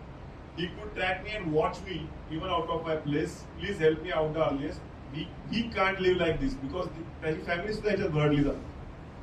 आणि मी त्याला actually मुद्दाम एका शब्दात reply करत होतो, मला माहिती आहे हेही तो हॅकर वाचतोय, जो तो त्याला पाहू शकतोय, त्याचं कुत्र पाहू शकतोय, त्याची गाडी पाहू शकतोय, त्याचे चॅट पाहू शकतोय.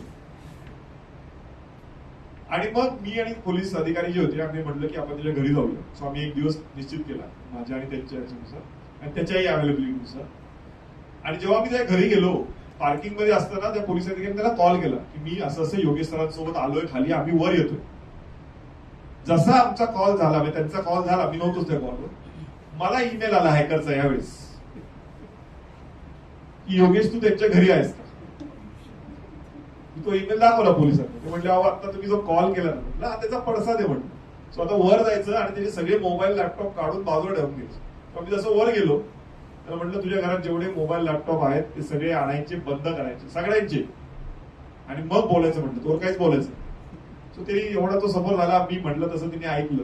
ते सगळं ऐकल्यामुळे जो लाईव्ह ऍक्सेस होता, लाईव्ह तो व्यक्ती जो बघत होता हॅकर, ते थांबलं. आणि मग त्यांनी हे 2 ईमेल केले. त्या सगळ्यात पहिला ईमेल त्याला उद्देशले की तू व्हॉट्सअप वापरणं का थांबवलंस, कारण त्याचा लाईव्ह ऍक्सेस गेला. आणि दुसरं मला शिवीगाळ करतोय, कारण त्याला कळालं मी आलोय तिथं घरी त्याच्या, की don't you dare stop me वगैरे वगैरे. आणि मग आम्ही त्याचे जेवढे मोबाईल लॅपटॉप होते ते सगळे चेक करून, फॉरेन्सिक करून, त्याच्यामध्ये जो त्यांनी एक नवीन व्हायरस कारण ते अँटीव्हायरसचे सुद्धा पकडेल. अँटीव्हायरस कधी काम करतो जेव्हा त्याला माहिती आहे व्हायरस आहे. त्याने एक नवीन व्हायरस बनवला होता, त्याच्या अँटीव्हायरसचे सुद्धा तो पकडमध्ये येत नव्हता. तो शोधला आम्ही. तो जेव्हा सगळ्या यंत्रांमधनं काढला, त्याची सगळी अकाउंट सिक्युअर केली, तेव्हा जाऊन हा विषय थांबला. आणि मग हा विषय थांबल्यानंतर ऍक्च्युली तो जो व्यक्ती होता त्याची परिस्थिती खरंच खूप भयावह होती. मी तेव्हा त्यांच्या घरी गेलो, त्यांच्याकडे एक व्हाईट बोर्ड होता. त्या व्हाईट बोर्डवर बरंच काय लिहिलं होतं की आज मी उशिरा घरी येणार आहे, मुलांना शाळेत सोडायला कोण जाणार आहे, आणि त्याची उत्तरे लिहिली होती. म्हटलं हे काय, म्हणे आम्ही आजकाल घरात बोलत नाही, म्हणे बोललो की डायरेक्ट ईमेल येतो आपण. म्हणजे तो इतका पॅरानॉइड झाला होता, एवढा आता घरातले सगळे जीवन लहान मुलं सुद्धा घरात गप्पा असायची. सो ऍक्च्युअली ते काहीतरी मानसिक त्यांना आजार झाला असता, इतक्या मोठ्या प्रमाणात त्यांच्यावरती अँझायटी आणि सगळ्या विषय त्यांचा चालू होता. आणि हे पुण्यातच सांगतो मी, असंही नाही कुठलं काल्पनिक आहे किंवा कुठली स्टोरी आहे, मूवी आहे वगैरे. शेवटी हा एक ईमेल आला दुसऱ्या ईमेल ऍड्रेसवरनं, कारण की आता ऑलरेडी ते सगळं सिक्युअर आम्ही करून ठेवलं होतं. त्याच्यात त्यांनी काय म्हणतोय बघा, तो हॅकर काइंड ऑफ कन्फेशन आहे की मी एक व्हायरस बनवला होता जो वायफाय राउटरमध्ये राहून अनइन्फेक्टेड डिव्हाइसेसला शोधून इन्फेक्ट करायचा. आणि त्यांनी त्याचं माझं नाव सुद्धा मेन्शन केलं. म्हणजे ही मला एक मिळालेलं टेस्टिमोनियल आहे माझ्या काउंटर पार्टकडे, की जो ठाणगे यांनी त्याचं काम खराब नाही केलं. बघा, formerly until Thange that is my surname best in law. आणि मग त्यांनी लिहिलंय की त्याने असा वायफाय हॅक केला आणि लेनोवोच्या लॅपटॉप मधनं ते सगळं तो फसवत होता वगैरे. जेव्हा आम्ही हा ईमेल शोधायचा प्रयत्न केला कुठून आलाय, तेव्हा साहजिक तो हॅकर आहे, तो असं काय नॉर्मल स्वतःच्या कॉम्प्युटरवर पाठवणार नाही. आम्हाला व्हीपीएनचा आयपी ऍड्रेस मिळाला. व्हीपीएन जे शक्यतो लोक स्वतःची आयडेंटिटी, हॅकर लोक स्वतःची आयडेंटिटी लपवण्यासाठी इंटरनेटवर वापरतो, रशियन व्हीपीएन होता. आणि आम्ही त्या केसमध्ये रशियन व्हीपीएनला कॉन्टॅक्ट केला आणि रशियन व्हीपीएननी आम्हाला त्याचा ऍक्च्युअल आयपी ऍड्रेस दिला, जो की होता पाकिस्तानमध्ये. सो हा व्यक्ती पाकिस्तान मधनं बसून या व्यक्तीने पुण्यातल्या एका माणसाला एवढा हैराण केला की त्याला काही हे नाही. आणि तो ऍक्च्युअली याचे सर्व पैसे काढून घेण्याच्या म्हणजे ताकदीचा होता, पण त्यांनी एकाही रुपयाला हात लावला नाही. कारण का त्या पैशांपेक्षा त्याचं जे मानसिक स्वास्थ्य तो रोज घेत होता आणि ईमेल पाठवल्यानंतर त्यांची मजा ऐकत होता आणि पाहत होता.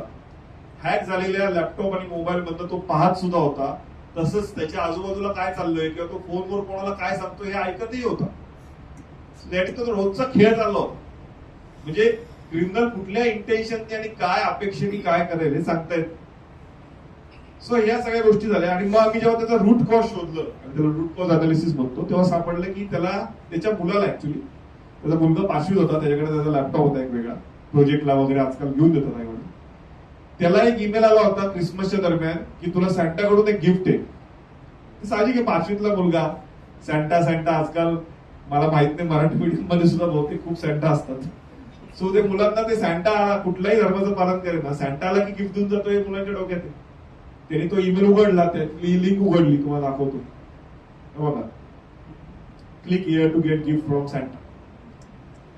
आणि मग ह्याच्यातून जो सॅन्टा आला त्या सॅन्टाने त्यांना एवढा पछाडला की तो सॅन्टा नसून काहीतरी डेंजर व्यक्ती निघाला. सो आता now is completely fine, everything is control. पण सांगायचा मुद्दा याच्यामध्ये हा आहे की किती इग्नोरंट राहिलं तर त्याचे परिणाम किती होते आणि किती लेवलला होऊ शकतो. आता हा त्याला त्रास देत होता ज्यामुळे त्याला फायनान्शियल लॉस नाही झाला, तर ऍक्च्युली त्याला बँकरप्ट करू शकला असता. त्याचे शेअर परस्पर विकून पैसे घेऊन गेला असता किंवा कोणातरी ट्रान्सफर केले असते. अकाउंट मध्ये 1 रुपया तरी शिल्लक ठेवला नसतं. येस,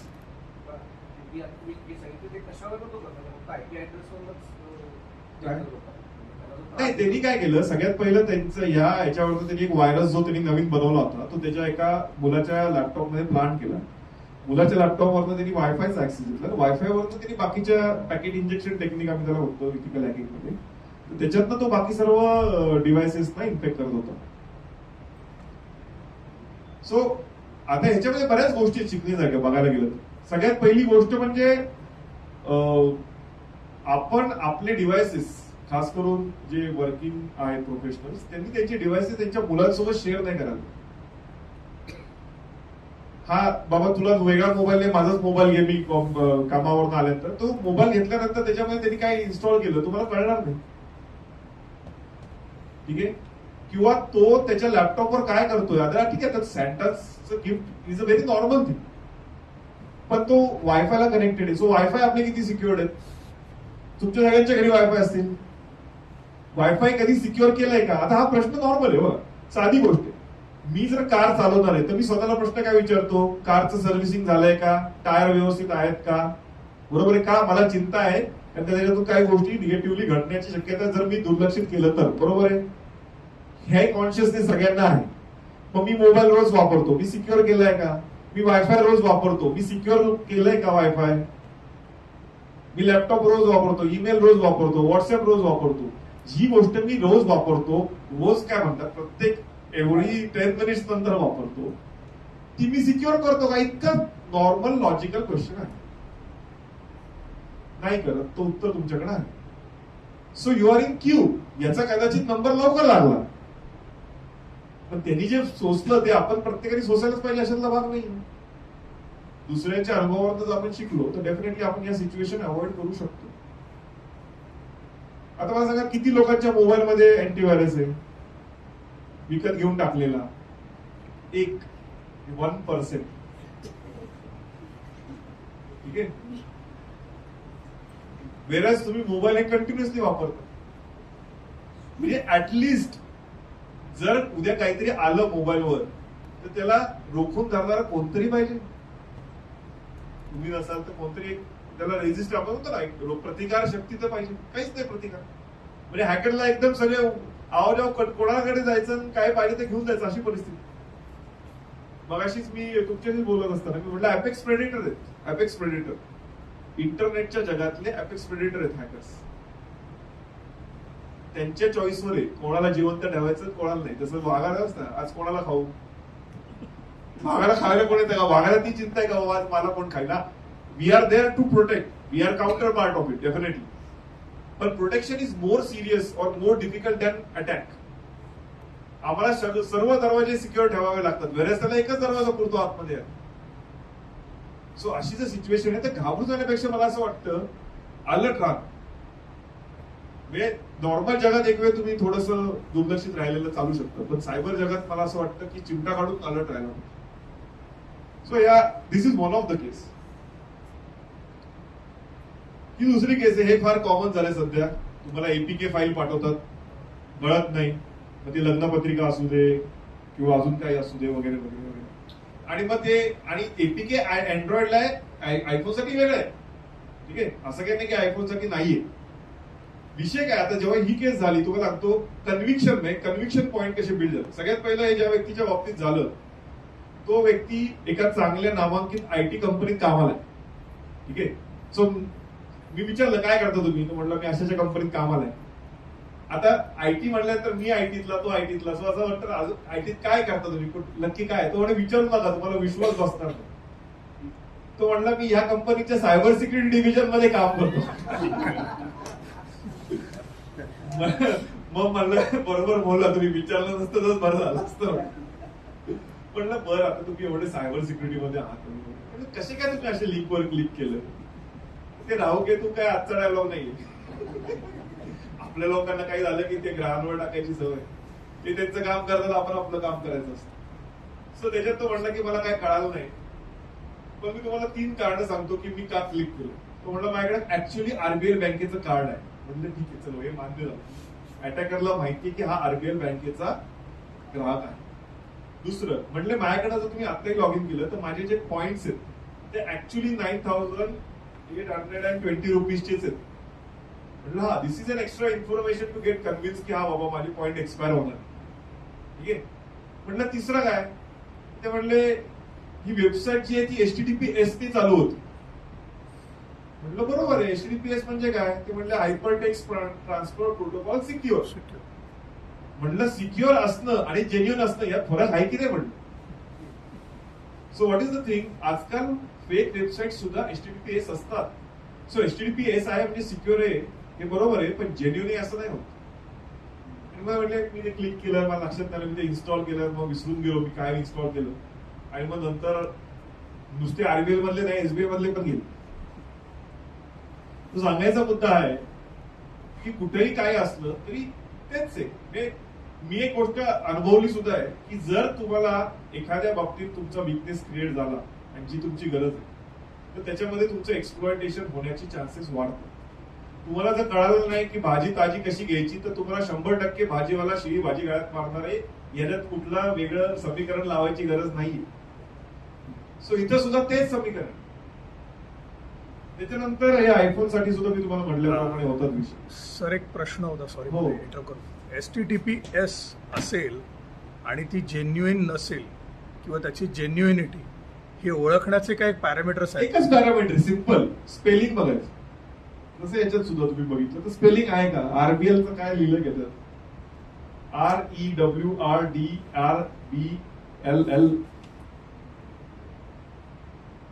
सिंपल पॅरामीटर, स्पेलिंग पण. ओके. मी सांगणारच होतो पुढे येईलच ते. आणि जे फोन हॅक होतात ना त्यांचा अपलोड डेटा वाढतो. म्हणजे काय करतात हॅकर, तो जनरली रात्रीच्या वेळेस युज करतात. जनरली जेव्हा तुम्ही वायफायला कनेक्ट असतात, चार्जिंगला लावून झोपता, म्हणजे ना बॅटरी ड्रेन होत ना तुमचा डेटा एक्झॉस्ट होत. आणि मग तुम्हाला आता ऑलरेडी तुम्ही त्या व्हिडिओतनं पण पाहिलंय, केस स्टडीतनं पण पाहिलं, हॅकरनी जर तुमच्या फोनचा ताबा घेतला तर तो फक्त तुमचे SMS वाचत नाही, तो तुमच्यावरनं SMS पाठवू शकतो, कॉल ऐकू शकतो, व्हिडिओज काढू शकतो, फ्रंट बॅक कॅमेरा ऑन करून पाहू शकतो. मध्ये एका मुलीचे कपडे चेंज करायचे व्हिडिओ व्हायरल झाले होते. तुला कळे ना केव्हा कुणी काढले, आणि ती राहायला होती 9व्या मजल्यावर. असे नाही केव्हा कुणीतरी खिडकीत लटकून काढले. नंतर कळालं की तिचा लॅपटॉप हॅक झाला होता आणि त्या लॅपटॉपच्या वेब कॅमेऱ्यात या सगळ्या गोष्टी तो रेकॉर्ड करत होता. आता एवढं जे आहे हे एवढं होण्यापर्यंत कदाचित ती वेळ गेली, कारण का माहितीच नाही असं काहीतरी होतं. So the thing is same. म्हणजे हॅकिंग इज, मला असं वाटतं की 2025 आपण मध्ये आहोत. जसे असं आपण पुढे जाणार आहोत, लक्षात घ्या लोकांमध्ये सायबर हा विषय आता एवढा नवीन नाही. मी 2007 मध्ये 8 मध्ये सुद्धा सायबरवर लेक्चर घ्यायचो, तेव्हा कदाचित अजून लहान दिसायचो, 19 वर्षाचा होतो. आणि आताही घेतो. तेव्हाचा नॉलेज आणि आताचं नॉलेज लोकांना बऱ्यापैकी कळालंय, आणि आता ते सतत प्रबोधन सुद्धा बऱ्याच ठिकाणी चालू असतं. आपल्याला पुढे बघायचं, कारण का हे कळाल्यामुळे लोक सजग झाले. आजकाल कोणी फोनवर OTP सांगत नाही ना, की लिंकवर सुद्धा शक्यतो लोक जात नाही. याचा अर्थ सायबर हल्लेखोर आता गपचूप त्यांचं काशा गुंडाळून घरी जाणार आहेत का? ते जरा जास्त ऍडव्हान्स होणार आहे. जर ते ऍडव्हान्स होणार आहे तर तुम्हाला सुद्धा तेवढंच ऍडव्हान्स होणं आवश्यक. सिंपल आहे. सो जसं आता आपली इम्युनिटी वाढवणं आपल्या लक्षात आलंय, कोविडने सांगितलं इम्युनिटी वाढवा, नाही तर तुमचं काही खरं नाही, सो आपण वाढवली.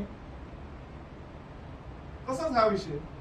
सो आता नॉर्मली या 5 गोष्टी जरी केल्या तरी मला असं वाटतं की बऱ्यापैकी एखाद्या व्यक्तीला हॅकिंग पासून प्रोटेक्शन मिळू शकतं. या बेसिक 5 गोष्टी.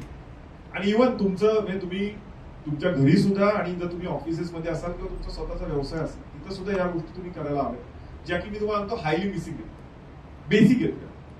सगळ्यात पहिलं, पायरेटेड सॉफ्टवेअर, ऑपरेटिंग सिस्टीम किंवा असू दे किंवा कुठलंही दुसरं असू दे, वापरायचं नाही. समजा एखादी आर्किटेक्चरल फर्म आहे आणि ती जे आर्किटेक्चर ड्रॉइंग बनवायची सॉफ्टवेअर ती खरं महाग असतं. मग काय बाबा, क्रॅक वापरा. मला सांगा क्रॅक का बनवला हा विचार करा. समोरच्यानी का फ्री दिलं तुम्हाला? सो आम्ही सायबर सिक्युरिटी मध्ये म्हणतो free is more expensive. So हे crack software is as good as red carpet for hacker. या लुटून जा, कारण तुम्ही त्याचं काहीतरी टाकलेलं आहे. काय काय लोक तर म्हणतात ना की तुम्ही फक्त लॅपटॉप विकत घ्या, ते विंडोज आम्ही टाकून देतो. आम्ही टाकून देतो म्हणजे त्यांची स्वतःची कंपनी का? फ्री मध्ये टाकतात म्हणजे काहीतरी होल करतात. आणि तुम्ही बघा आपल्या मोबाईलला आणि आपल्या विंडोजला सुद्धा ज्यांचे जेन्युन आहेत, अपडेट येतात. केले तुम्ही अपडेट? मला सांगा अपडेट केल्यानंतर असं खूप फरक पडलाय का हो? खूपच पोहोचला, एकदम फास्ट झालं, काहीतरी नवीन फीचर आलं, काय झालं फरक? 99% अपडेट या सिक्युरिटी अपडेट असतात. कुठंतरी फाटलेलं लक्षात येतं, ते ठिगळ लावायचा प्रकार असतो. आता जर पायरेटेड घेतलं तर ते ठिगळ पण मिळत नाही. मग अशा परिस्थितीमध्ये pirated operating system is as good as red carpet for hacker. लोक पाळतच नाही. आता कदाचित तुम्ही पायरेटेड टाकत नसाल, पण तुमच्याकडे एक लहान मुलं असतं, त्याला गेम खेळायचे असतात, गेम सगळे विकत असतात, गेमची सॉफ्टवेअर आजकाल विकत मिळतात बरीचशी. मग त्याला कोणतरी म्हणतो थांब मी तुला क्रॅक सॉफ्टवेअर देतो, क्रॅक गेम तुला घरी मागायची गरज नाही. तो गेमचं क्रॅक सॉफ्टवेअर टाकतो, तिथून येतात गोष्टी. लहान मुलांचे मोबाईल मोठ्या माणसांनी त्यांच्या मुलांना मोबाईल जर दिले आणि त्यांनी वापरून त्यांचे पैसे गेले, याच्यावर लेख मी जवळजवळ 2016 मध्ये लिहिला होता, अँटिसिपेटिंग की हे पुढे होणार आहे. पुढे आपल्या सकाळलाच आला होता, फ्रंट पेजलाच होता. त्यांनी काहीतरी एकदम म्हणजे ते रिपोर्टरच्या भाषेत त्यांनी छान लिहिलं होतं, काहीतरी हॅकरचा गेम तुमच्या पैशावर नेम, असं काहीतरी त्यांनी हे टायटल पण दिलं. पण तरी सुद्धा people are not able to control it. ते देतात मोबाईल, लॅपटॉप, आणि मग ते त्यातनं खूप वेळा मी हॅकिंग झालेलं बघितलं. त्यानंतर पेड आणि अपडेटेड अँटीव्हायरस पाहिजे, हेही लोक बऱ्याच वेळा फॉलो करत नाही. जसं तुम्ही आता बघितलं मोबाईलमध्ये तुमच्या, उलट मी म्हणतो तुमच्या पाहिजे, तुमच्या घरातल्या लहान मुलांच्या मोबाईलमध्ये अँटीव्हायरस टाका, तुमच्या घरी वयस्कर लोक असतील त्यांच्याकडे टाका. दे are the most vulnerable people. एखादा म्हणजे जो आता आपण सॅलराईड व्यक्ती कुठेतरी कामाला जातो, त्याला एवढा वेळ नसतो बऱ्याच वेळा हे टाक ते टाक, ते आपलं घरी यायचं, काम करायचं, जायचं, झोपायचं, काम करायचं, तेच चालू असतं. पण जे अदरवाईज थोडेसे फ्री आहेत कम्पॅरेटिव्हली, त्यांना ह्या गोष्टी सुचतात, ते टाकू शकतात. मग त्यांनी टाकल्यानंतर त्यांना प्रत्येक वेळी तेवढा अलर्टनेट असेलच का? नाही. मग अँटीव्हायरस ऍटलिस्ट तो रेझिलियन्स बिल्ड करेल. सो ऍटलिस्ट ते तरी करा. मी तुम्हाला सांगतो, आय हायली अर्ज यू की बाबा घरी जाऊन एक चांगला, आणि तुम्हाला सांगतो हार्डली 100 रुपयाला मिळतो मोबाईलचा अँटीव्हायरस चांगला, जो की वर्षभर तुमचा तो मोबाईल गार्ड करतो. 100 रुपयाला आजकाल ते बर्गर पण येत, म्हणजे एका बर्गरच्या पैशात तुम्ही पूर्ण फॅमिलीचे 4 फोन सिक्युअर करू शकता फॉर अ इयर. ऍटलिस्ट उद्या काही चुकून क्लिक केलं, काही टाकलं, काही आलं, नवीन काहीतरी आलं तर ते थांबवायची कमीत कमी तिथं एक कुलूप तरी लावलाय घराला, बघून तरी तो जाईल, बाबा इथं कुलूप जाऊ दे, इकडचं घर उघडे इकडे जाऊ. So that's how it works actually. त्यानंतर अननोन आणि डाउनलोड करायचं नाही. म्हणजे अननोन मेसेज आहे आणि त्यात काहीतरी अटॅचमेंट आहे, अननोन ईमेल आहे आणि त्याच्यात काहीतरी अटॅचमेंट. म्हणजे एखादा अननोन ईमेल एखाद्या फायनान्स वाल्याला इनव्हॉइस अटॅचमेंट म्हणून पाठवला, तर ते इनव्हॉइस बघितलं त्याला फार इच्छा होते डाउनलोड करायची, अननोन असलं तरी, कारण का त्याच्याशी मिळतं जुळतंय, जवळीच आहे. सो आता हे पूर्वी आपण लहान मुलांना सांगायचो की अनोळखी माणसाकडनं चॉकलेट घ्यायचं नाही. आता मोठ्या लोकांना सांगायला लागतं की अनोळखी मेसेज मधनं काही डाउनलोड करायचं नाही. रियालिटी इकडे चॉकलेट नाही घ्यायचं आपण सांगतो, पण इथे ऑनलाईन आपण करतो. So never download. सो दोन फ्लॅग आहेत, अननोन आहे आणि त्यात काहीतरी अटॅचमेंट आहे. So you should stay away from. Website उघडताना लिंकवरनं जाण्यापेक्षा टाईप केलेली बरी, ठीक आहे. कारण का जर हा व्यक्ती जो आरबीएल वाला आहे तो नुसतं मेसेज वाचून जर टाईप करून गेला असता तर ऍक्च्युअल त्यांनी त्याचे पॉईंट्स रिडीम केले असते, ना की तो या सगळ्यात अडकला असता. पण त्याला ते आळशी मला लिंकवरनं डायरेक्ट उघडतो. सो तो एक विषय. आणि पासवर्ड स्ट्रॉंग असला पाहिजे. This is again very normal thing. आम्ही सायबर सिक्युरिटीमध्ये बरं सांगा का सांगतात, बरं तुम्ही सांगा बरं का पासवर्ड स्ट्रॉंग असला पाहिजे, का, काय कारण? गेस करतायत.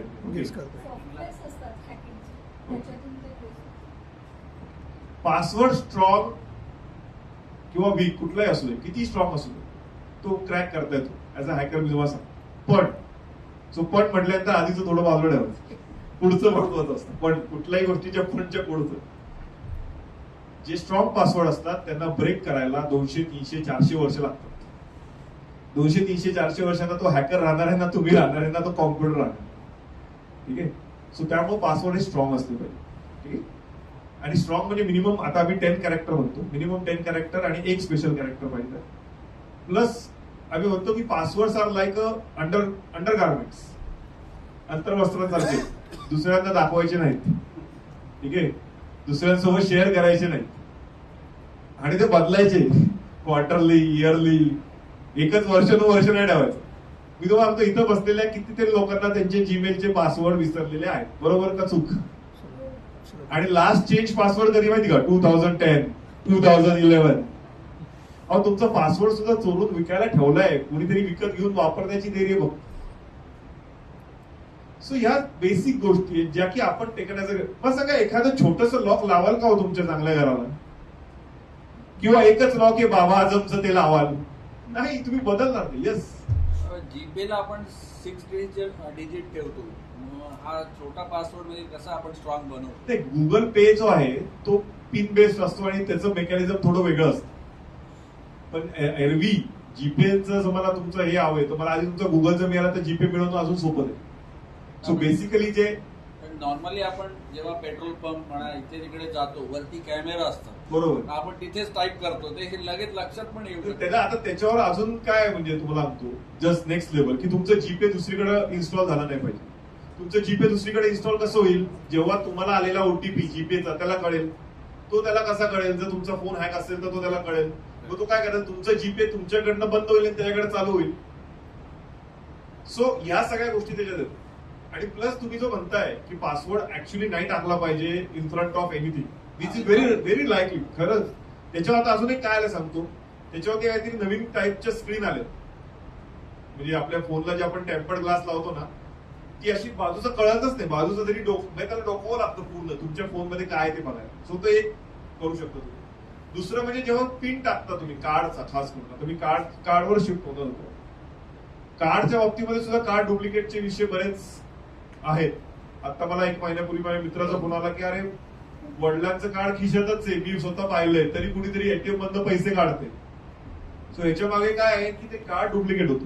सो कार्ड डुप्लिकेट करायला हे असं एक यंत्र वापरलेलं स्कीमर मध्ये, आणि हे व्हाईट प्लॅस्टिक कार्ड वगैरे असतात. त्याच्यामध्ये तुमचं जे मेन मुख्य कार्ड आहे ते जर याच्यातनं फिरवलं तर हे स्कीमर त्याच्यातला डेटा कॅप्चर करतं.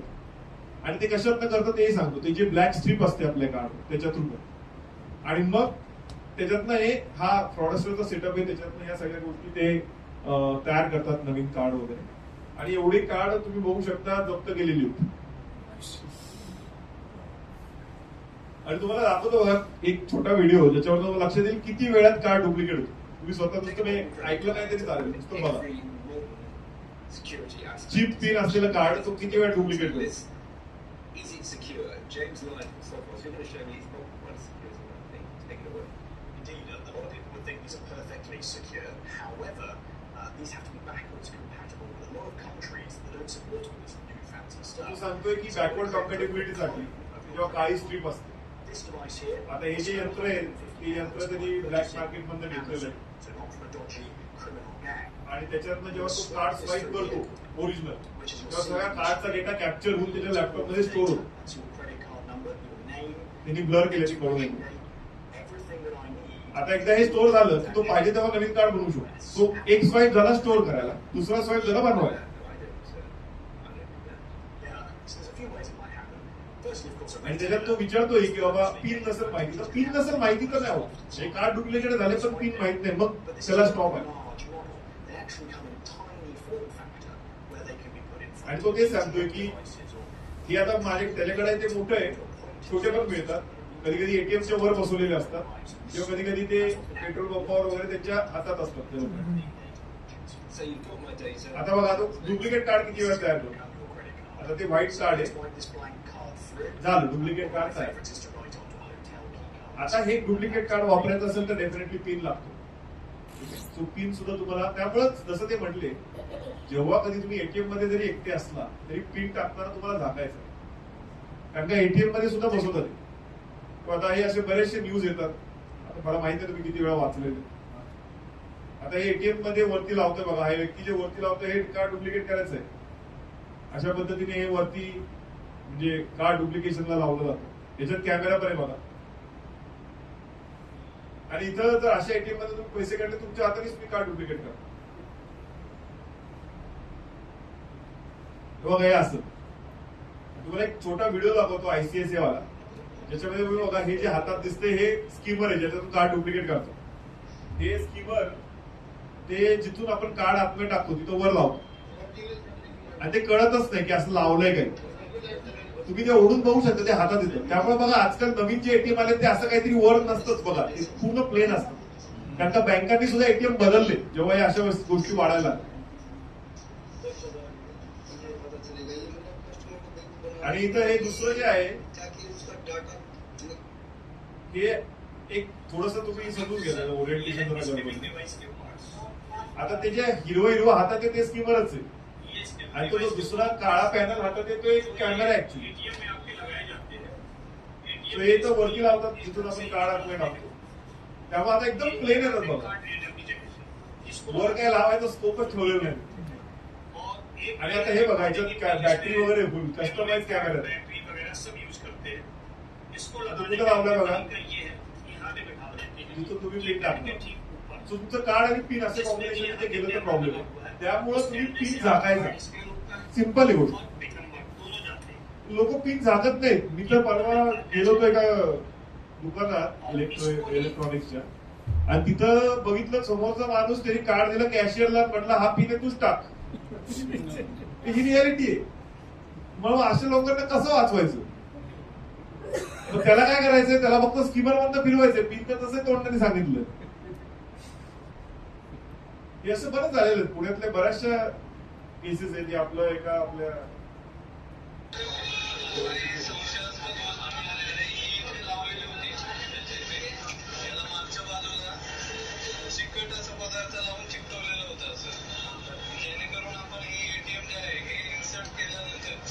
त्यामुळे आता एटीएम असे फार दुर्मिळ आहेत. पण रुरल भागात जसं तुम्ही आउटस्कटला जाऊन तिथं आहे, किंवा एखादी बँक असेल जी कदाचित एवढी ऍडव्हान्स नसेल, त्यांनी त्यांचे एटीएम बदलले असेल तर तिथं मिळेल. सिंपल आहे, ते उघडून बघायचं पुढचं. आणि तेही जर समजा तिथं तुम्ही फेल झाला नाही कळालं, पिन जाता बस. कुणी नाही एटीएम मध्ये तरी पण पिन जाता. आणि आजकाल जे आपले NFC कार्ड हो, ते झाकायचं आपल्याला, ते पॅटर्न कळालेलं असतो. आपली बोट आता ते पेटीवर चालतात तशी चालू शकतात त्याच्यात, ते एवढ्यावर टाकलेलं असतं. तेही बदलायला पाहिजे ऍक्च्युली. हा, ते त्याच्यामुळेच केले ते. तेव्हा लक्षात आलं का, ते आता जे नवीन जे असं आतमध्ये टाकून पिन टाकायचंय ते त्याच्यामुळेच त्यांनी केलंय, कारण का कुठेही जर कॅमेरा लावला तो पिन तिथं रेकॉर्ड होते. So bank ATMs are also modify. आता जे तुमचं NFC कार्ड आहे, जे टॅप अँड पे वालं आहे, ते बाहेरनं सुद्धा टॅप करता येतं. हा व्हिडिओ बघा.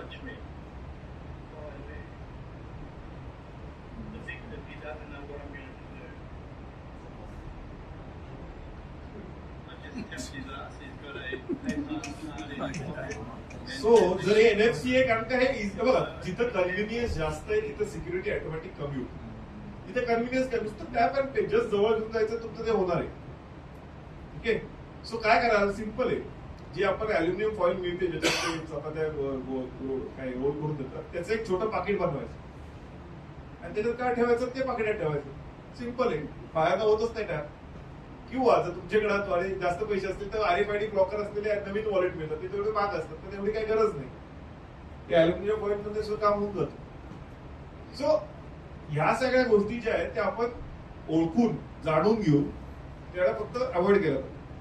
आणि जर मी माझं सायबर म्हणजे ऑनलाईन टीव्ही आहे, समज वायफाय टीव्हीला वापरतो, तिकडनं मी वेबसाईट चेक केली, तर असं काही टीव्ही साठी काही सिक्युरिटी आहे का? It is all connected. तुमचा जो टीव्ही आहे त्याचे काही सॉफ्टवेअर वगैरे अपडेट्स असतात ना, ते तुम्ही चेक करायला पाहिजे. कधी कधी ते आपण स्किप करतो, कारण का तो टीव्ही जातो 10, 15, 20 मिनिटं टाइमपास मध्ये, आणि आपल्याला तो बघायचा असतो, आपल्याला तेवढा वेळ नसतो. ते अपडेट आहे बघा, कुठल्या मला सांगा, टीव्ही व्यवस्थित काम करतो, काही प्रॉब्लेम नाही, तरी सुद्धा अपडेट आहे, म्हणजे ती अपडेट सिक्युरिटी अपडेट आहे. ते सांगताना सांगतात की तुमचं हे फास्ट होईल, ते होईल, हा बग फिक्स, तो बग फिक्स. 99% ते सिक्युरिटीच असते. तर कसं सांगणार ना की आम्ही सॉफ्टवेअर दिलं त्यात बग होता सिक्युरिटीचा आणि आम्ही तो पॅच होता, असं सांगत नाही. So we have to keep on checking those updates. Default password जे ते बदलायला पाहिजे. वायफायचा डिफॉल्ट पासवर्ड बदललेला नसतो. बऱ्याच वेळा लोक जो वायफाय वाला येतो तो पासवर्ड टाकतो तोच असतो. मोबाईल नंबर लोकांचे वायफाय पासवर्ड असतात. वायफायचे पासवर्ड घरामध्ये प्रिंट काढून चिटकवलेले असतात. म्हणजे आता काय आहे, आणि मग लोक हाच प्रश्न विचारतात की माझं कसं काय झालं. So other way round. आणि आता अजून एक महत्वाचं की जर तुम्ही इंटरनॅशनल ट्रान्झॅक्शन करत नसाल तर तुमच्या बँकेकडनं ऍपवरनं तुम्ही त्या बंद करा, कारण का इंटरनॅशनल ट्रान्झॅक्शनला OTP लागत नाही. फक्त हे 4 डिटेल्स जे आहेत तेवढे इथं असतात. त्यातून तुम्ही इंटरनॅशनल ट्रान्झॅक्शन सुद्धा करू शकता. आणि असे काही वेबसाईट पण आहेत ज्याच्यावर असे कार्डचे डिटेल्स वगैरे ठेवल्यात विकायला. या डार्कनेट वरच्या वेबसाईट आहेत, मुद्दा मी त्याची वरची लिंक ठेवली. तुम्ही $10 मध्ये कार्ड विकत घ्या, आतले पैसे तुमचे. आणि मुद्दाम भारत सिलेक्ट केला नव्हता जेव्हा स्क्रीनशॉट घेतला. तिथं कंट्री वाईज पण मी सिलेक्ट करू शकतो. सो अशी परिस्थिती आहे. So we have to be little cautious. Now आता मी क्वेश्चन अँड आन्सर्स काय असतील तर घेतो आणि विल स्टॉप. येस.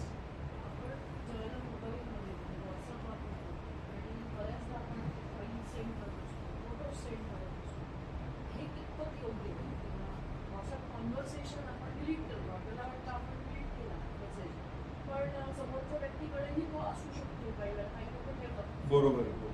अशा वेळेला आपण डिलीट केल्यावर आपण सिक्युअर्ड असं नाही. इन दॅट केस आपण पहिली गोष्ट म्हणजे you have to first accept this is not a private channel to interact. So if it is a private conversation then it's better to meet the person and then speak. आणि त्याच्यात सुद्धा तो आजकाल privacy नाही. काश्मीर काश्मीर काश्मीर बोलला की त्याच्या ad तुम्हाला येणार. So you have to understand that thing की privacy is not there. So पण प्रायव्हसी नाहीये याचा प्रॉब्लेम शक्यतो जोर तुम्ही काहीतरी इलिगल करत नाही तोवर होत नाही. Who is having problem with CCTV, ज्याला सिग्नल तोडायचं. ठीक आहे. किंवा ज्याला काहीतरी गपचूप आतमध्ये जायचंय आणि कळायला नाही पाहिजे त्याला प्रॉब्लेम. सो फर्स्ट ऍक्सेप्ट की प्रायव्हसी नाही. सेकंड इज जे डिलीटेड आहे व्हॉट्सअपवर ते रिकव्हर होतं. मध्ये आय थिंक अजितदादांची पण एक क्लिप व्हायरल झाली होती, ते सांगत होते कधीची त्यांना ते कळालं, ते लोकांना सांगतात की अरे असं करू नका. थोडक्यात बघा व्हिजिलन्स किंवा हे जे गव्हर्नमेंट मॉनिटर वगैरे करतं ह्याच्यासाठी की लोकांना हे कळावं की तुम्ही करू नका. कोणीच असं म्हणू शकत नाही की माझ्या मनात फक्त चांगले विचार आहेत. जर असं असेल तर त्यांनी सायकॅट्रिस्टकडे जायला पाहिजे, कारण की तुमच्या मनात दोन्ही विचार आहेत. It's a natural thing. जर माझ्या मनात चांगले विचार येतात आणि वाईटही विचार येतात म्हणजे मी नॉर्मल आहे. ठीक आहे. आता विषय काय की चांगले वाईट विचार आल्यानंतर त्याची जेव्हा कृतीत मी बदल करणार, कृतीत करणार तेव्हा तो क्राईम होतो. राग सगळ्यांना येतो, वाटतं बाबा हे चुकीचं चालू आहे, बरोबर नाही, याला धरून मारावं वगैरे वाटत, जे काय असेल आपण तसं करत नाही. आपल्याला माहिती आहे काहीतरी चुकी. So on the similar lines जर तुम्ही असं काहीतरी कोणाशी कॉन्व्हर्सेट करताय आणि जर ते it's not an illegal, there is no need to afraid of. On the part की ते रिकव्हर होऊ शकतं का? हो, देयर इज अ पॉसिबिलिटी ते रिकव्हर होतं. जे काही तुम्ही डिलीट वगैरे करत असतात ते रिकव्हरीची पॉसिबिलिटी आहे. फॉरेन्सिक्स मध्ये जे आम्ही करतो ते तेच करत असतो. So, तपास वगैरे पोलीस जे करतात ते तेच असतं.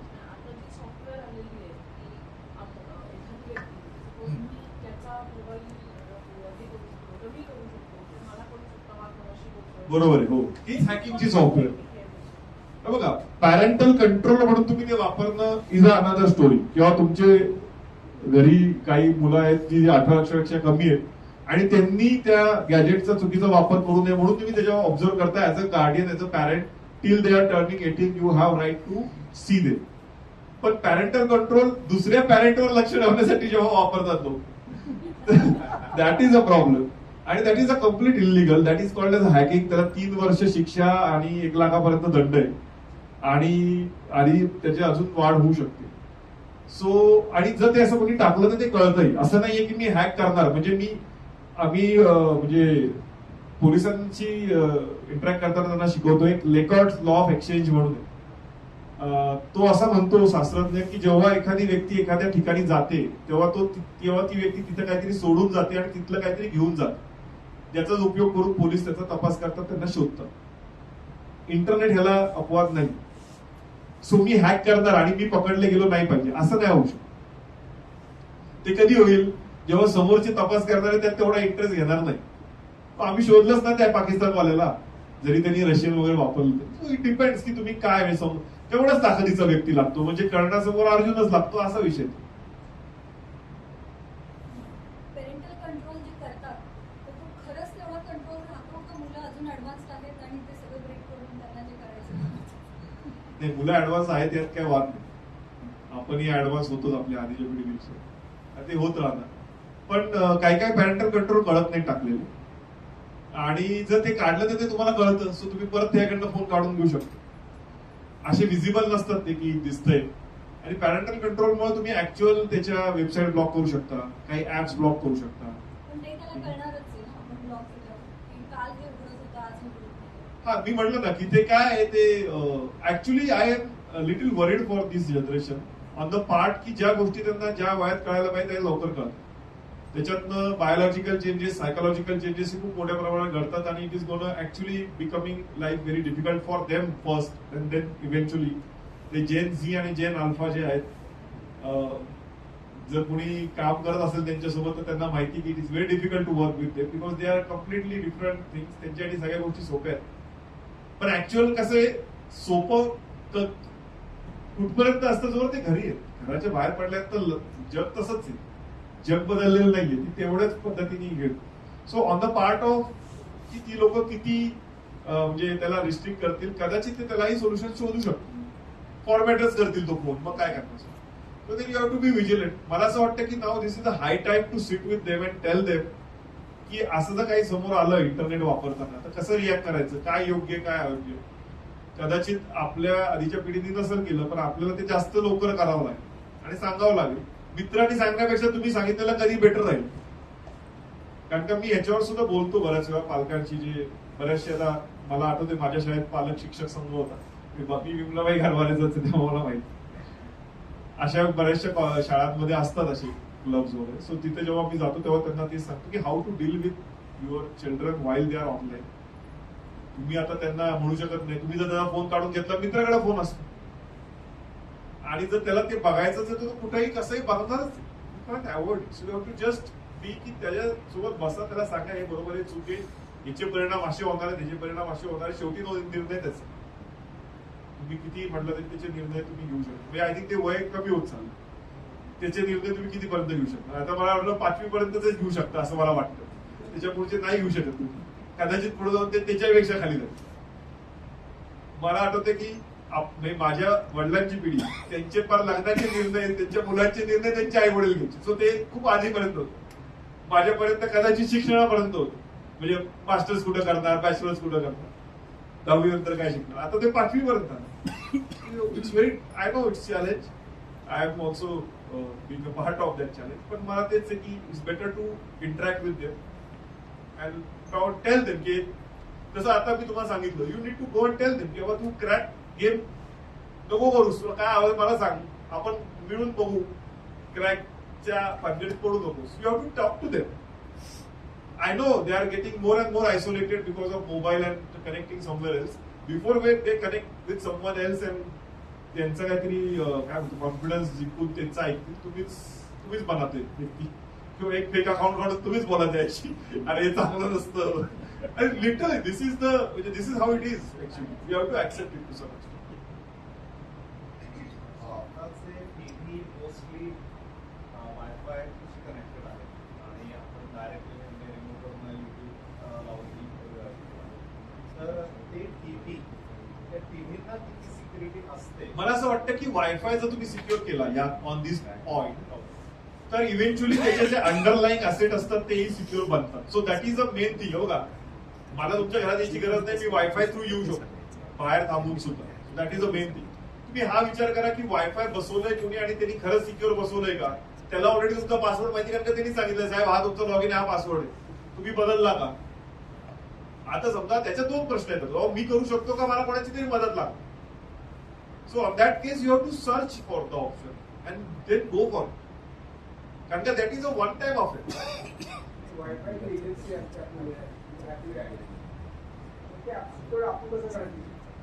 मग याच्यात 2 आहे. तुम्ही युट्यूबवर टाकू शकता स्पष्ट की हे सिक्युअर कसं करायचं. पण again we are blessed with the data, not with the information or knowledge.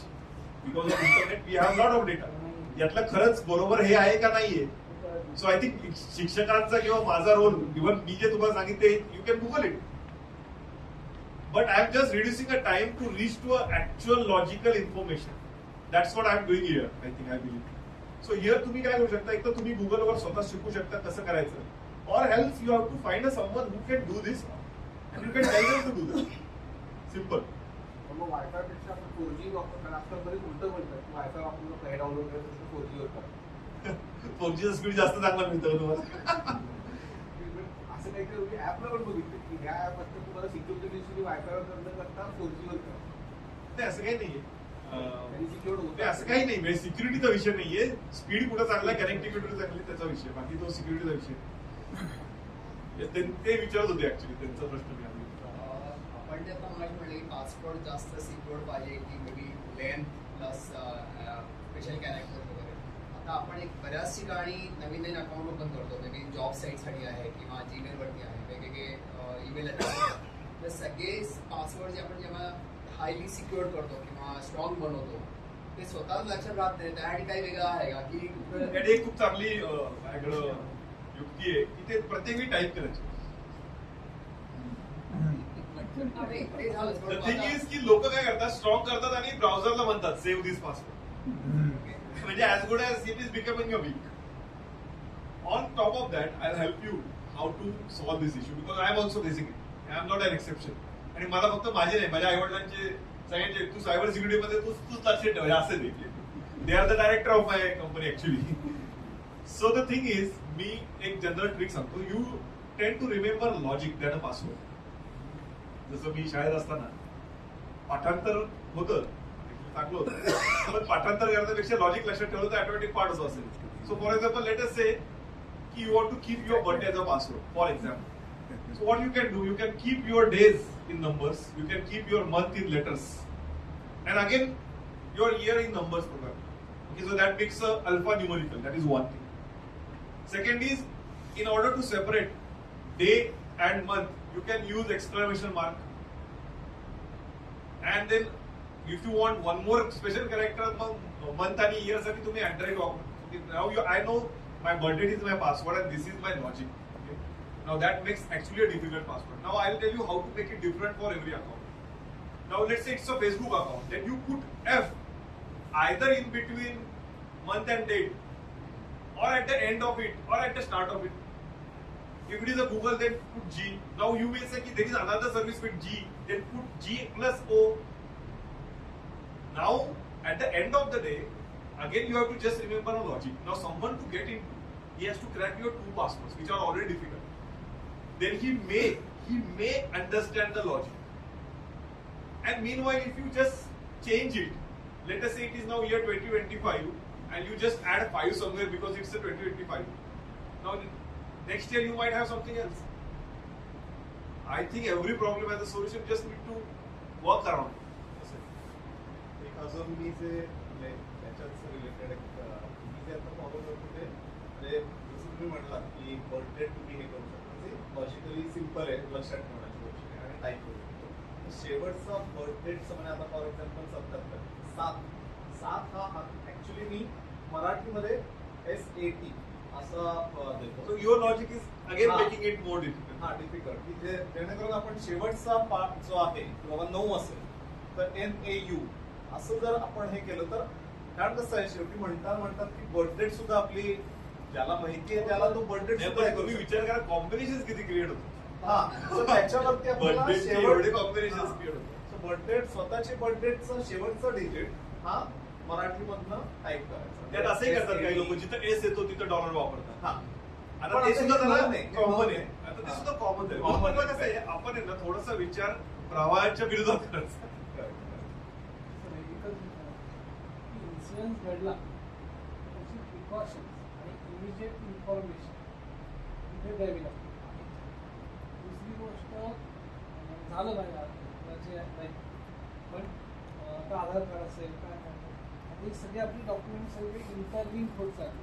Okay आता मोबाईल हॅक झाला कॉम्प्युटर हॅक झाला डेटा गेला हे गेला पण त्याचं जे मला रिपेअरिंग करायचं ओके ते इमिजिएट कुठे कुठे इन्फॉर्म करणं किंवा करून काही वेळा कसं आता बँक अकाउंट हॅक झालं आणि पैसे गेले तर आपला अकाउंट नंबर बदलायचा आहे का आपल्याला आधार कार्ड पॅन कार्ड सगळ्याची लिंक असतो तर आता लिंकेज खूप वाढत जाईल.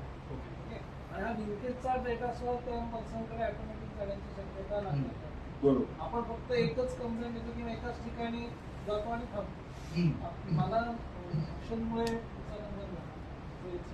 शेअर तर थँक्यू सिस्टीम याचा अवेअरनेस तेवढा नसतो कारण भीतीने घाबरून जातात आणि मग एकाच ठिकाणी जर काही इन्सिडेंट झाला खास करून पैसे गेले कोणाचे तर 1930 ला कॉल करा असं सांगतो आम्ही. पण 1930 ला लगेच कॉल लागत नाही कारण का अख्ख्या देशासाठी एक नंबर आहे. ठीक आहे आणि तो सतत वाजत असतो. हा एक प्रॉब्लेम. सो cybercrime.gov.in ही वेबसाईट आहे.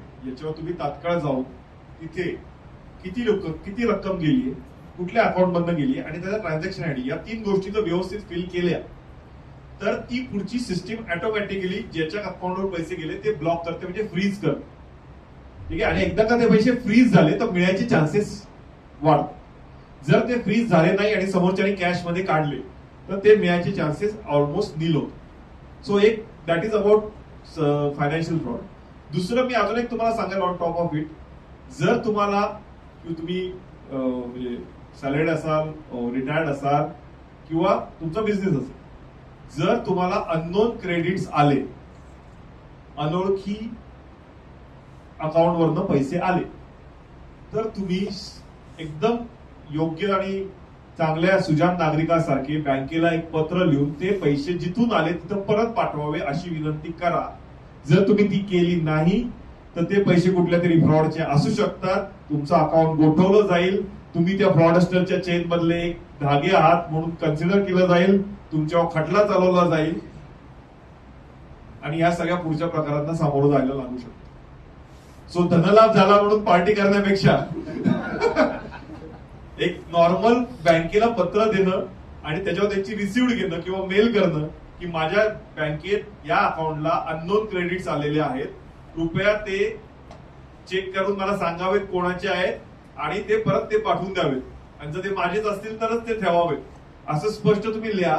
म्हणजे काय होतं की तुम्ही सांगताय, म्हणजे उद्या तरी पोलीस तुमच्या दारात आले, म्हटले तुम्ही या व्यक्तीला म्हणजे त्या व्यक्तीकडे तुमच्याकडे पैसे आले होते आणि तुम्ही त्या फ्रॉडस्टरच्या चेन मधला एक भाग आहात असं लक्षात आलं, तर तुम्ही म्हणू शकता की आम्ही ऑलरेडी बँकेला कळवलंय, बँकेची जबाबदारी आहे, बँक त्याच्यात सामील आहे, ते देत नाहीत पैसे परत. Bank has to work, bank काम करत नाही असं माझं म्हणणं आहे. बँकेचं कोणी असेल तर वाईट मानून नका घेऊ. रिअलिटी आहे की पूर्वीचे बँकर्स आणि आत्ताच्या बँकांमध्ये जमीन आसमानाचा फरक. पूर्वीच्या बँकांमध्ये आय रिअली कसे ते लेजरवर लिहून करत असतील, हॅट्स ऑफ आहे. आता सगळं ऑटोमेटेड आहे, त्यांना हार्डली काही राहिलेले. हा, बँकेत काम नाही अशातला भाग नाही, टार्गेट्स आहेत, सगळं झाला विषय. जस्ट प्रोएक्टिव्हली एखादं त्यांनी काउंटर न्याय हेल्पचं ओपन केलं, ज्यांचे पैसे जातात ना त्यांचे अनुभव विचारा. त्यांची स्वतःची बँक त्यांना लिटरली म्हणजे दे डोंट हेल्प, म्हणतात FIR घेऊन या. पोलीस म्हणतात बँकेची तक्रार घेऊन या, ते म्हणतात FIR घेऊन या. लिटरली फुटबॉल खेळतात त्यांना दोघही. FIR होत नाही अशी गेली आणि FIR झाली इतकी तात्काळ आपल्याकडे सुविधा नाहीये ना की बँकेने ऍटलिस्ट ते म्हणावं की हा. आणि अजून एक महत्वाचं, जर तुमचे पैसे कधी गेले, कदाचित ती रक्कम तुमच्यासाठी खूप निग्लिजिबल असेल, 2000 रुपये काय फरक पडत नाही, चला परत कमवूया, कुठे बाकीचे कुठं नाही. त्यापेक्षा तुम्ही एक ऑनलाईन कंप्लेंट करा. तुम्ही ज्याच्या अकाउंटला पैसे पाठवले त्या पैशाचं तो काय करेल माहिती नाही. असंच एका व्यक्तीने पैसे पाठवले, त्या पैशाच्या वेपन विकत घेऊन त्यांनी मर्डर केला. ज्यांनी पैसे पाठवले ते सगळे आरोपी होते, सहआरोपी. तुम्ही सांगा ना, तुम्हाला काय नाही करायचं, तुम्हाला फक्त ऑनलाईन जायचं cybercrime.gov.in वर. माझी अशी फसवणूक झाली, त्याच्यात माझा एवढा लॉस झाला, या अकाउंटवर या ट्रान्झॅक्शन आयडीने एवढे पैसे गेले, नाही मिळाले, तसे तुम्ही कन्सिडर केलंच आहे ना, नाही मिळणार आहे, ऍटलिस्ट रिपोर्ट तर करा. मग काय हे सगळं नंतर कधीतरी पोलीस आले आणि मग ते कारवाई करायला लागले, मग तुम्ही म्हणणार आहो ते मीच फसलो होतो आणि माझीच चूक होती. मग तुम्ही सांगितलं का? अजून एक, जर तुम्ही सेकंड हँड मोबाईल किंवा लॅपटॉप कधी घेणार असाल तर रिसिप्ट सोबत घ्या, कारण का आजकाल second hand mobile laptop police trace करतात. आणि भारतीय कायद्यानुसार, IT ऍक्ट नुसार, receiver of the stolen property ला जास्त शिक्षा आहे, 3 वर्षापर्यंत जेल आणि 1 लाखापर्यंत दंड आहे. रिसिव्हर ऑफ द, त्यांचं काय म्हणणं आहे कायदे तज्ञांचं, मला असं वाटतं की जर चोरीचा माल कोणी घेतलाच नाही तर चोर चोरणार नाही. सो त्यांचं असं म्हणणं आहे, चोरापेक्षा शिक्षा चोरीचा माल घेणार आहे.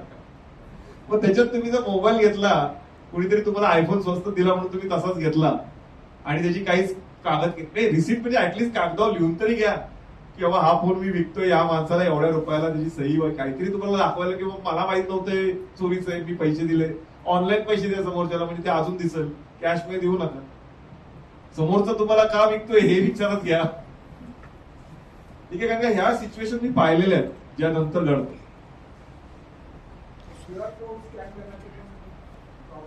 ते QR कोड स्कॅन केला ना की बघायचं की नक्की ते कोणाच्या UPI वर चालेल. सो मी तुम्हाला सांगतो बघा, मी एवढं सगळं तुम्हाला सांगतोय, मी सगळं ऑनलाईन करतो, सगळं म्हणजे जेवढं जमेल तेवढं. ठीक आहे, टू अ हायएस्ट एक्सट्रीम.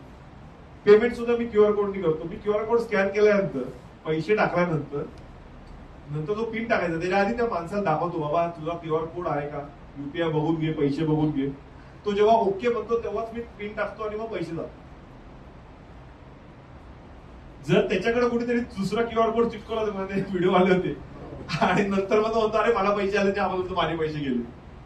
आणि इन केस जर तुम्ही ऍक्च्युअल खऱ्या QR कोड स्कॅन केले आणि तुमचे पैसे कट झाले आणि समोरच्याला जर आले नाही, तर आयदर ते तुम्हाला रिफंड देतात किंवा नंतर ते सेटल होतात.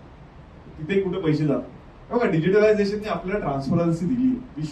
We should take it in a positive way and we should use it in a conscious way. बस एकदा अलर्ट होऊन फक्त करण्याची आवश्यकता, बाकी काही. गुगल पे वरून पेमेंट करणं, QR कोड स्कॅन करून करणे योग्य, त्या फोन नंबर यूज करणं, दोन्हीनी त्याच जाणार पैसे. फक्त तुम्ही एकदा व्हेरीफाय करता की बाबा बरोबर करतोय का मी, समोरच्याला दाखवणं. समोरचं लांब असेल तर स्क्रीनशॉट घेऊन त्याला पाठवणं, बघ बाबा हे बरोबर आहे का, तुझाच UPI आहे का. लेट समोरचा म्हणू दे की हा माझा आहे, करा तुम्ही. किंवा त्याला 10 रुपये पाठवणं, म्हणणं बघ बाबा आले का 10 रुपये. अशा बऱ्याच, बघा जसे आपण आधी करायचो तसंच इथं करायचं, जसं काय हे नाही. आणि दुसरी महत्वाची गोष्ट, तुम्हाला कोणी काही भीती घातली हे बंद होणार आहे, ते बंद होणार आहे. जो भीती घालतो म्हणजे अशा पद्धतीने फोन करून मेसेज करून समोरासमोर मी तुम्हाला भीती नाही घालत आहे पहिली गोष्ट. जो तुम्हाला फोन करून ईमेल करून व्हॉट्सअप करून भीती घालतो तो तुमचा एनिमी आहे. सिम्पल. मग तो मित्र असला तरी त्यांनी काय करायला पाहिजे, बाबा ठीक आहे ना, त्याच्यातून आपण थोडक्यात he should give you a confidence. चांगला वाट. That's it. I am also here not to put any negativity. I just want you to now you feel more confident to use it. Use this. This is the way of life. बँकेत जाऊन लाईनीत उभं राहून मला आठवते माझे वडील मला घेऊन जायचे पगार काढायला. मला बोर व्हायचं खरंच. कारण का ती एवढी मोठी लाईन आणि ते मला एका पॉइंटला व्हायचं की जाऊ दे मला खेळायला. आणि ना आता बघा की काय गरज आहे मला सांगा. कुठेही कसंही तुमच्याकडे तुम्ही लाखोनी रुपये घेऊन ट्रॅव्हल करू शकता. पूर्वी होतं तसं. So we should be feeling blessed to be in technology. Just little cautious. That's it. आणि तुम्हाला काही मदत लागली तर मी कोणता नंबर दिलाय माझ्या ऑफिसचा आहे. माझा नाही डायरेक्ट, पण they will definitely connect with me if you require. One last thing. आपण जे बोलतोय हल्ली त्याचे त्या प्रकारच्या ऍड्स किंवा मेसेजेस आणि या सगळ्या गोष्टी आपल्याला यायला लागतात. कारण आपला फोन आपल्या जवळ असतो. तर हा जो डेटा आपला जातोय हा कुठेतरी रेकॉर्ड होतो. तर आपण मग त्या केसमध्ये किती सिक्युअर्ड आहोत किंवा मग प्रायव्हसी आणि सिक्युरिटी दोन वेगळे कन्सेप्ट. ठीक आहे. सो प्रायव्हसी मी तुम्हाला म्हटलं की ऑलरेडी नाही एरा की प्रायव्हसी फक्त नावाची उरली. ठीक आहे.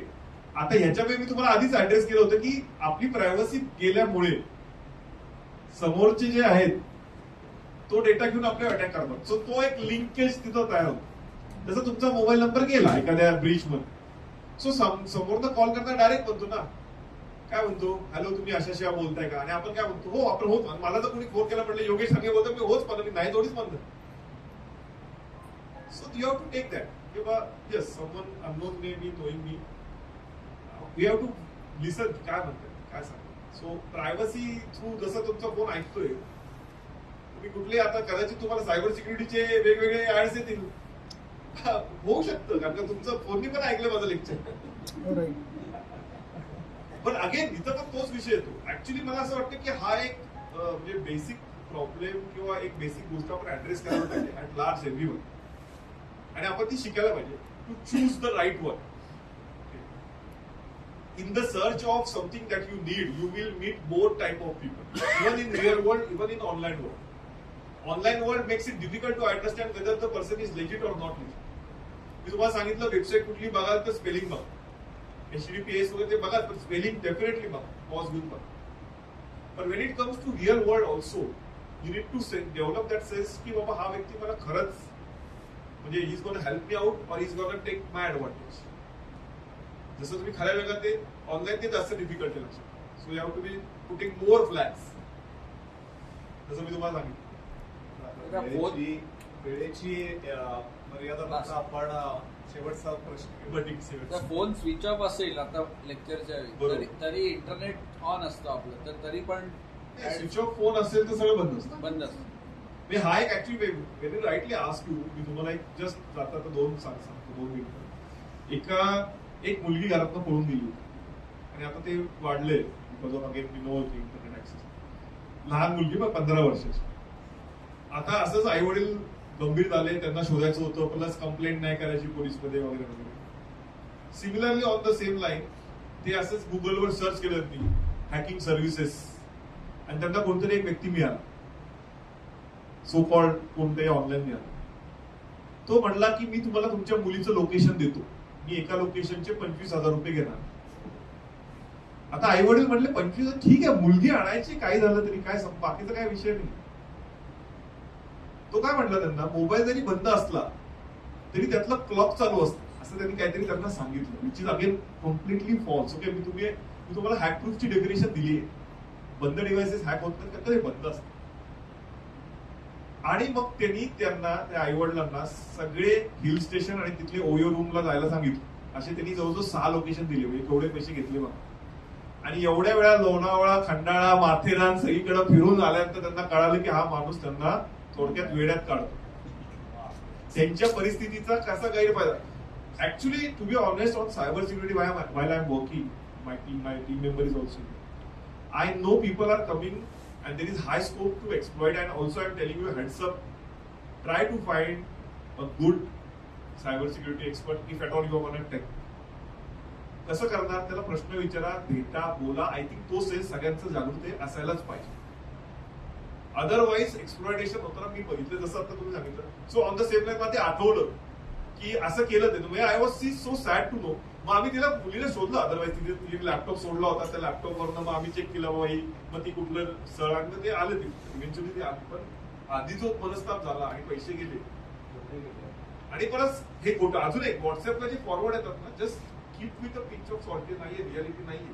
मध्ये काहीतरी एक लहान मुलगा आहे, त्यांनी गुगल हॅक केला, मग गुगलने त्याला खूप सारे पैसे दिले. सगळं फेक आहे. गुगलचं लहान मुलं हॅक करायला गुगलने बंद करायला पाहिजे.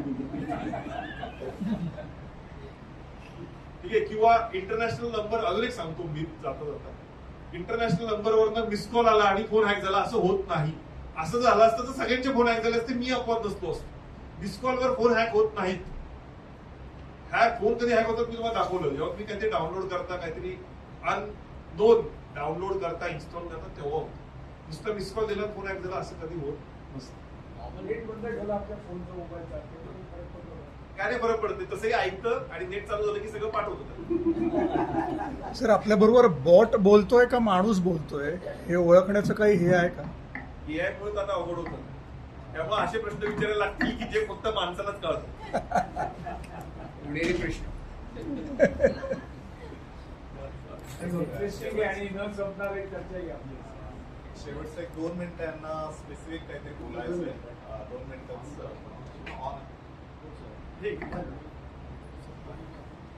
हॅलो. एक अशी गोष्ट सांगायची होती की जे आपले पैसे चोरीला जातात, ऑनलाईन पैसे जातात, त्याच्यामध्ये एक पर्याय असा करता येतो. तुम्ही सगळेजण करा अशी मी रिक्वेस्ट करेन. आवाज येतोय सगळ्यांना? काय करायचं असतं की बँकेमध्ये 2 वेगवेगळे अकाउंट उघडायचे असतात. एक अकाउंट असतं प्रायमरी अकाउंट आणि दुसरं अकाउंट सेकंडरी ठेवायचं असतं. प्रायमरी अकाउंटला कुठलंही net banking, mobile banking on करायचं नाही. आणि जे दुसरं अकाउंट असेल, जे सेकंडरी अकाउंट आहे, त्याला तुम्ही इंटरनेट बँकिंग अटॅच करा. आता त्याच्यामध्ये जे सेकंडरी अकाउंट असतं त्याच्यामध्ये एक लिमिटेड अमाऊंट ठेवायची. जसं की 5,000 चोरीला गेले तरी चालतील किंवा 10,000 गेले तरी चालतील. एक वाईट मी सांगतो की तेवढे त्याच्यावरती ती अमाऊंट त्याच्यात असलीच नाही पाहिजे. आणि तेच अकाउंट तुमचं जीपेला असेल तरी जर जीपेचा तुमचा पासवर्ड चोरीला गेला जरी पेट्रोल पंपावरून, तरी 10,000च्या पैसे चोरीला जाऊ शकत नाही. प्रायमरी अकाउंटमध्ये समजा तुमचे 10 लाख आहेत, त्याला कुणीही चोरून नेऊ शकत नाही, कारण त्याला कुठलंही नेट बँकिंग, इंटरनेट बँकिंग तुम्ही स्टार्टच केलेलं नाही. आणि जे सेकंडरी अकाउंट असतं त्याच्यामधून तुम्ही नेहमी ट्रान्झॅक्शन करा ऑनलाईन, त्याला काही भीती नाही, कारण जेवढी अमाऊंट आहे त्याच्यापेक्षा वर चोरीला जाऊ शकत नाही. जेव्हा तुम्हाला असं वाटतं की आपल्याला पैसे लागत आहेत, तेव्हा प्रायमरी अकाउंटमधून सेकंडरी अकाउंटमध्ये ते पैसे टाकले जातात. तुम्ही टाकायचे पर्सनली जाऊन आणि मग ते वापरायचे. This is the best way to do. एक मला एवढे एक गोष्ट होते त्यात ऍड करायची. थँक्यू. म्हणजे कन्व्हिनियन्स तुमचा कमी करायचा. जसं तुम्हाला म्हटलं higher is the convenience, less is the security. हे अकाउंट ऍड करून तुमचं कन्व्हिनियन्स कमी करायचं. उद्या मी 2 लॉक लावली तर मला 2 लॉक उघडायला लागले.